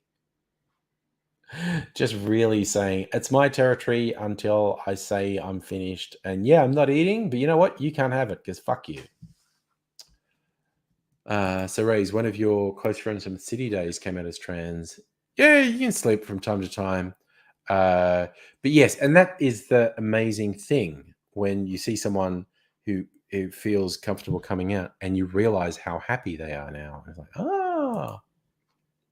So Salim, if you make it sound funny, you don't have to process the dysphoria. Yeah. No, I get it. I get it. Making jokes are great, particularly jokes that could be seen in bad taste by some people. Jokes are a great way to cope with stressful situations.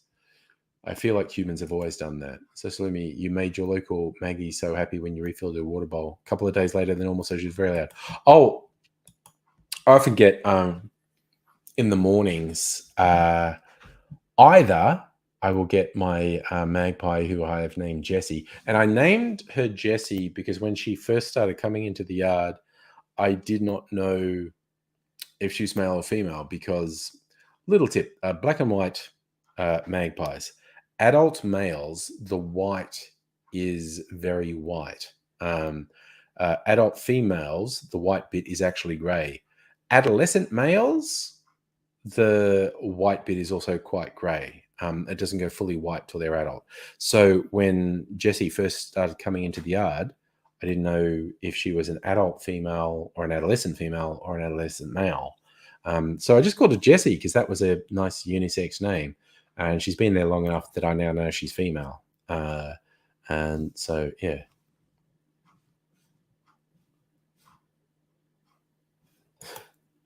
Operation Yetery glands. Nice. Oh, Raise. One robbed you. You owed a magpie rob you of potato cakes. Do you want to know what's eat? I like my magpie. Magpies in my neighborhood are quite nice. Operation Yetery glands. I have to admit, as much as we won't comment on the famous transphobe author, I did like the joke about surely the kids in Hogwarts were having unprotected sex because if for instance, unprotected sex caused an unwanted pregnancy, just wave the wand and go, yeetus the fetus. Very bad taste joke, but then again, I really like bad taste jokes. So,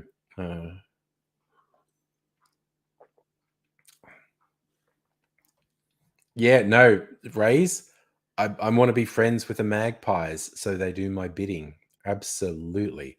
A protective magpie in my backyard so no fucker can come into my backyard.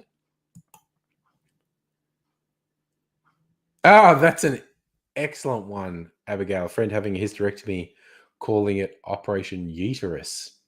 That's fucking great. I have to admit, I love the word yeet.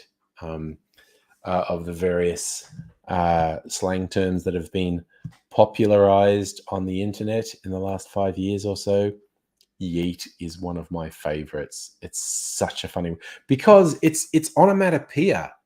Not throwing something doesn't actually make a noise, but just in terms of like comic book sound effects, you could just see someone throwing something with the sound effect yeet.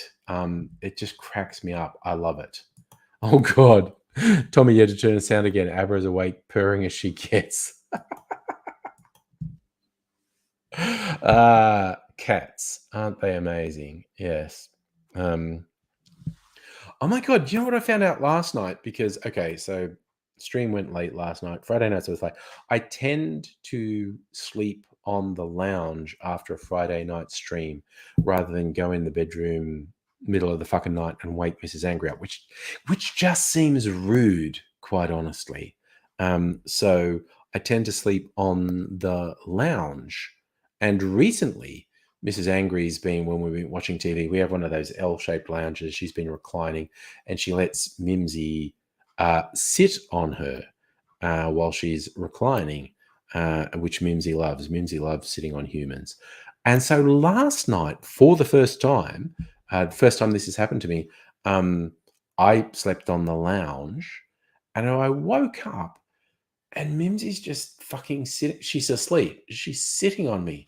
And I'm like, oh, is this how it works now? I sleep on the lounge and you just fucking sit on me and sleep on me? Okay. So Slimmy, wish uterus transplants were further along. Again, yes, sharing is caring. That's an excellent idea.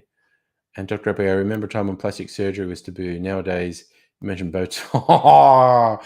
Oh, that's an excellent dad joke. Mention Botox, no one raises an eyebrow. You finished your bubbles, want another drink. I'm probably going to finish on this one. Again, I'm only Tim Smith. I'm still lucid. I'm still articulate. I'm not slurring very much. But yeah.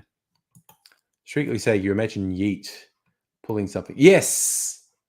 That magician trick of pulling a tablecloth out and not disturbing the tableware. The sound effect that would go with that, definitely Yeet. Definitely. Smiling Todd pun meme JPEG. Noise. Slimmy, you missed the dad joke. Okay. I was about to say I never miss dad jokes. I definitely do sometimes, but I'm a big fan of the slightly pained puns that we've come to know as dad jokes. I tell you what, I love my dry martini. As I found out last time I had Nettie and Abigail over, Nettie is not a fan of high octane dry martinis. So I gave her a taste and she's like, ew, ew, ew. So then I topped it up with something sweet. I think it was the Archie Rose Eau de Bie. And so I made it 50-50 my dry martini and this honey-based spirit. And then Nettie's like, no, that's yummy. I'll drink that. You've slept badly this week. It's hitting you today. Yeah. What do they call that? A sleep deficit. Yeah. If you have successive nights of bad sleep, it fucking catches up with you. Like even just one night, like I did not sleep that much last night. Even though I ended the stream earlier than I often end Friday night streams. Then I set up and watched fucking No Country. I watched the first half of No Country for Old Men.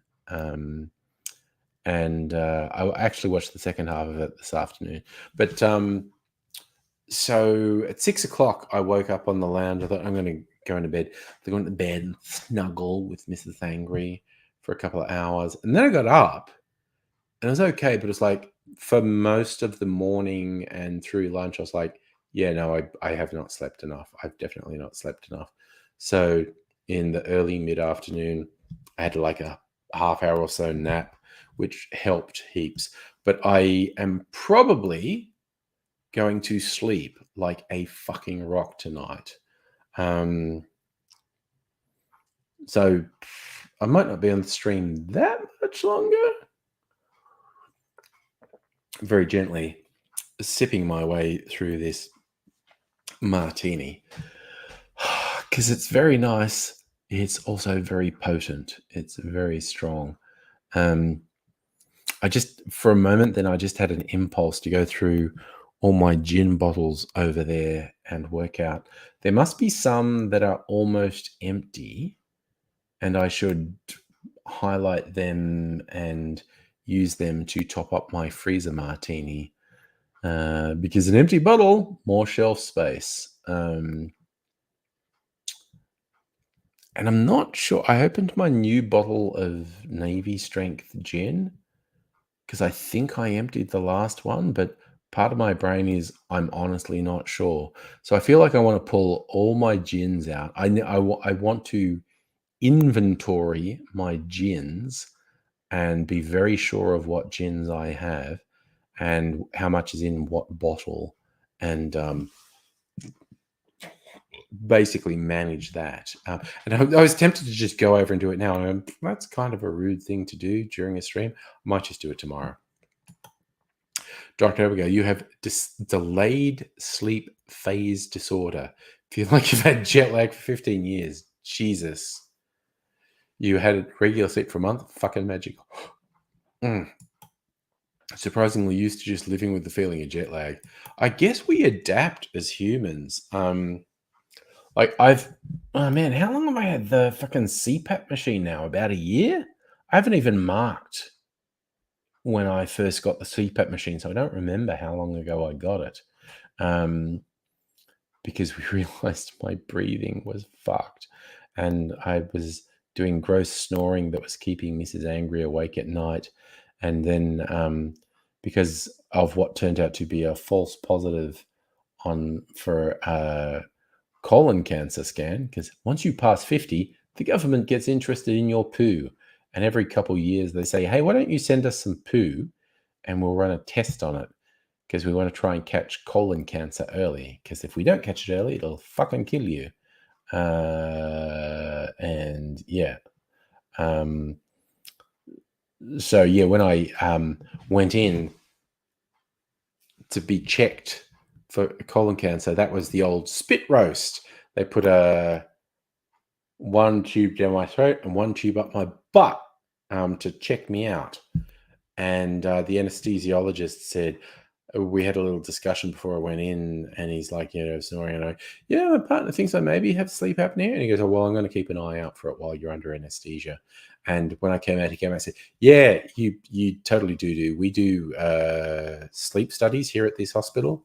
You should do a sleep study. And the sleep study said I stopped breathing about 35 times an hour. And the longest, I think, was 45 seconds. I didn't breathe for 45 seconds. Not great.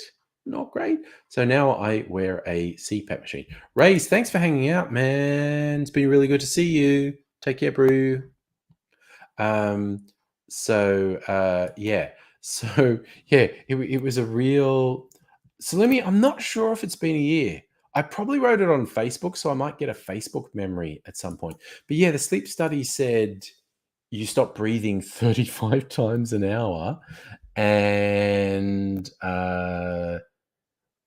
Yeah, the longest was like 45 seconds or something, which is bad. Actually, I remember I did a stream from the hospital, so I should get a Facebook memory at some point of the stream from the sleep study when I had all this. There's like 20 sensors all over me. So it hasn't been a year yet because I think I would have seen that. But yeah, now I wear this thing every night. So instead of 35 events an hour, events means stop breathing. The events vary from less than 1 to 4 events an hour. So in other words, a 90 to 99% reduction in number of times I stop breathing an hour. Pretty good.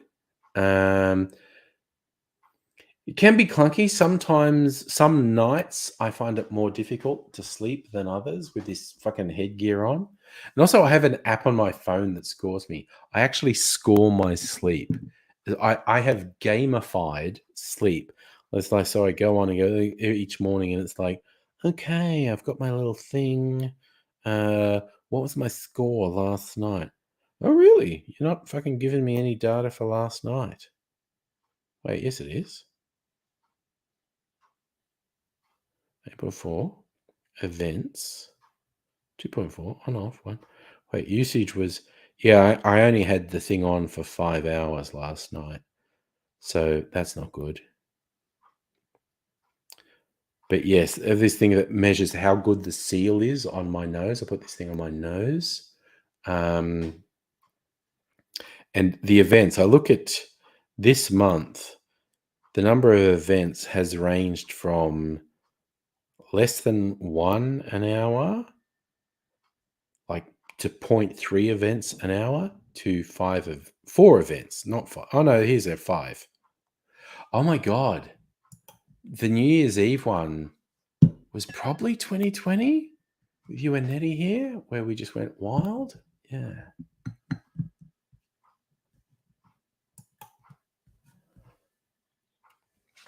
Yeah, that was a pretty big New Year's Eve, honestly.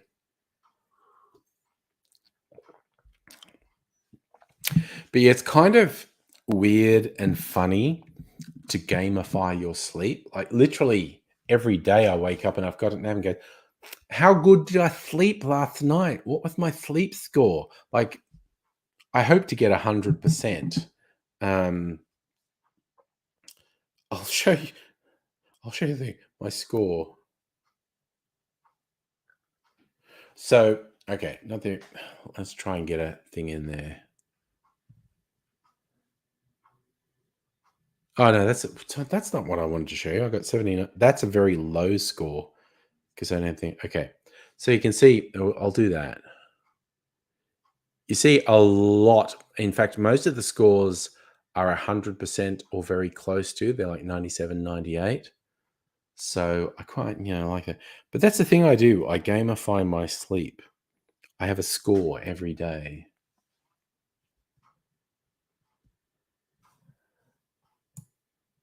So was that one of your friends found random glitter star in their bed? Made a joke about glitter finds a way. It does. That's pretty good. Your sleep score's terrible because spicy brain stuff. Not fun. What I was saying on last night's stream, Thursday night was fucking weird. I had my first nightmare in a long time that woke me up. That I thought someone was trying to kill me, and I woke up going, ah! But again, the night was weird because I know it was this one nightmare where I thought someone's trying to murder me that actually woke me up.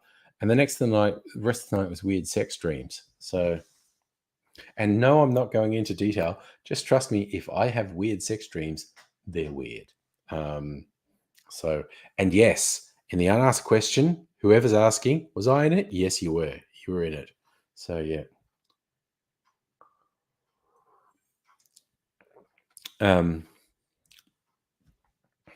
It was very weird.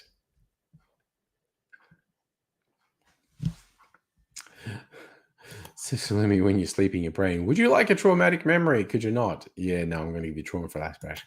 Again, for me, it's not so much trauma, it's embarrassment. my brain will go, oh my God, do you remember this thing you did when you were 20 that in retrospect was really embarrassing? Do you think everyone there still thinks about what an embarrassing freak you are? And objectively, I can go, no one else in that situation remembers because it's not important to them. But when I think of it, all I think is, yeah, oh my God, you fucking freak. Why the fuck did you do that? That was so embarrassing. Why did you do that? So I guess I can sort of clinically and objectively go, yeah, no one else involved is likely to remember that. But when I think of it, I get this really visceral sort of embarrassment. It's usually not shame, but it's embarrassing. So I just feel like I'm undoing a button on my shirt. There you go. So was it your ex would do behavior that's triggering, explaining you did not do that? Yeah.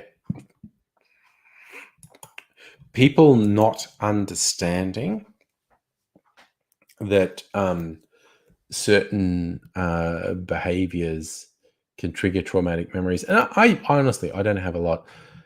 It's more a thing of occasionally Mrs. Angry will say or do something that is not a negative thing, but it will remind me of someone in my past who did super negative things. And then I end up saying, I'm sorry I reacted really badly to that because I know and trust that you're not trying to hurt me. But very similar things I experienced in my past was someone who was very maliciously trying to fuck me up. So I just had this really visceral reaction and was like, ah.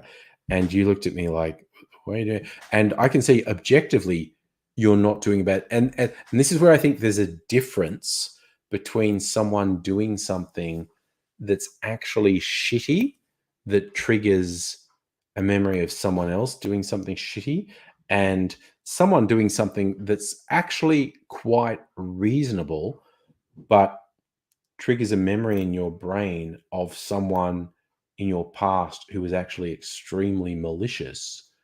And that's can be more difficult.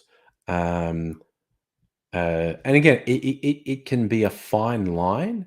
But yeah, I know I occasionally feel compelled to say, Mrs. Angry, oh, I feel like I reacted in what probably felt an unreasonable way to you to a completely reasonable thing you did, because it just reminded me of someone in my past who was fucked. And I immediately got defensive.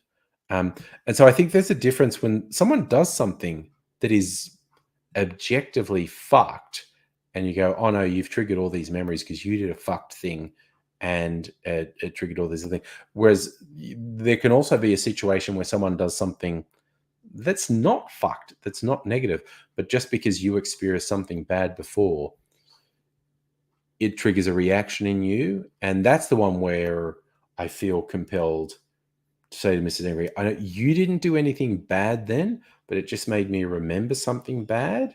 And there's a difference between someone doing something bad and it's like, yeah, no, I've had that bad thing done to me before. I'm not at all sure that I'm explaining that very well. So let me whoop on a trauma flash or say, you have a lot of, yeah. If you tell someone don't do a thing and they do a thing, that's an issue. Yeah. And that's the thing, like occasionally something happened with Mrs. Angry. I know she's not doing something that anyone would say is a bad thing, but it's just like that just reminded me of a bad thing. Or you did a completely reasonable thing, but in my past, I've had people who are trying to fuck me over and they would say something like that and it was an excuse to fuck me over. And I actually know you're not trying to fuck me over. So I'm sorry if I reacted in a weird way because I immediately felt attacked when you weren't actually attacking me. Yeah. So a big thing is your wrist trigger. How many friends are so aware of mosh pit? Never grab your wrist, hand or waist. You're safe. Oh, Yeah, no, that's a similar thing. Yeah, and I've known people who've had very, very, very similar things in the past. And it's just, if something is clearly articulated to you, don't do a particular thing because it has this particular negative association for me, and someone still does the thing. It's like, okay, you should have taken more care. And Dr. Abigail saying a lot of awful things your father did triggers you. You are not the only one. I know a bunch of people. A man raising their voice can cause really significant issues. I think that is a relatively common one, and completely justifiably as well. So yeah. Wow. Let's say something like, because I'm probably going to go to bed soon. I'm almost finished my martini. I'm just going to go to bed. Let's do something light. What's a fun, light thing we can do for the end of the evening? I'm just trying to think. Did I watch anything fun? I think no. I've been watching the Korean zombie school kids show, All of Us Are Dead, which is really good, I think, because I like zombie shit. But a lot of zombie stuff is very trite. And this one, All of Us Are Dead. I love the name because it can be very difficult to find a name, a new name for a zombie thing that's still evocative. And the name All of Us Are Dead, I think, is very cool. But also there are bits in the episodes of this show that are genuinely emotionally moving, like pretty intense sometimes, actually. It's a pretty good zombie show, but yeah. So was that Dr. Abigail? If you didn't like something your dad did, ask him to stop, go to his way. Oh, that's fucked. Yeah. No. Tommy, we did go a bit dark. Yeah. So that's what I'm trying to. I want to round things off with. I'm trying to think of something light. I'm taking advantage of the government payments. Last week, I did the Melbourne Money. Mrs. Angry and I went out in the Melbourne CBD, got about $80 back, which is nice. So I've registered for one of the travel ones as well, where I get $200 back. So late April, so basically 4 weeks from now, I'm going to be going away for the weekend. Okay, advance warning, 4 weeks from last weekend in April. So that's from Friday the 29th of April to the Sunday the 1st of May. I won't be doing live streams because I'll be away for the weekend. And that's going to be nice. Going to be going to distilleries and just having a good old time with Mrs. Angry. And then we get $200 back. So if you're saying the regional travel vouchers ran out in 20, well, I got a number. I registered and they said, yeah, here's a number. So I get $200 back from this weekend away. Slimy, metal. Oh, metal. Yes, you've had big hugs. Haven't talked to you. Check in. Big metal guys. Yeah, positive metal mosh pits are very good. So if your mum couldn't get city vouchers, Safa, no, not going to Yakandanda. We decided that's too far away. Where we're going is about a 3-hour drive. So you had a guy who could see you in a bad headspace, got you in good headspace, cold water, hugs, chats, back in the pit. That's nice. Thanks, Tommy. Love you too, man. We are all about the good vibes here. Safa, no. I just literally went on the website and registered. And I said, here's your thing. So I've got a number. So when I go away in a month, I go back on and say, here's my receipts for this. Give me back $200.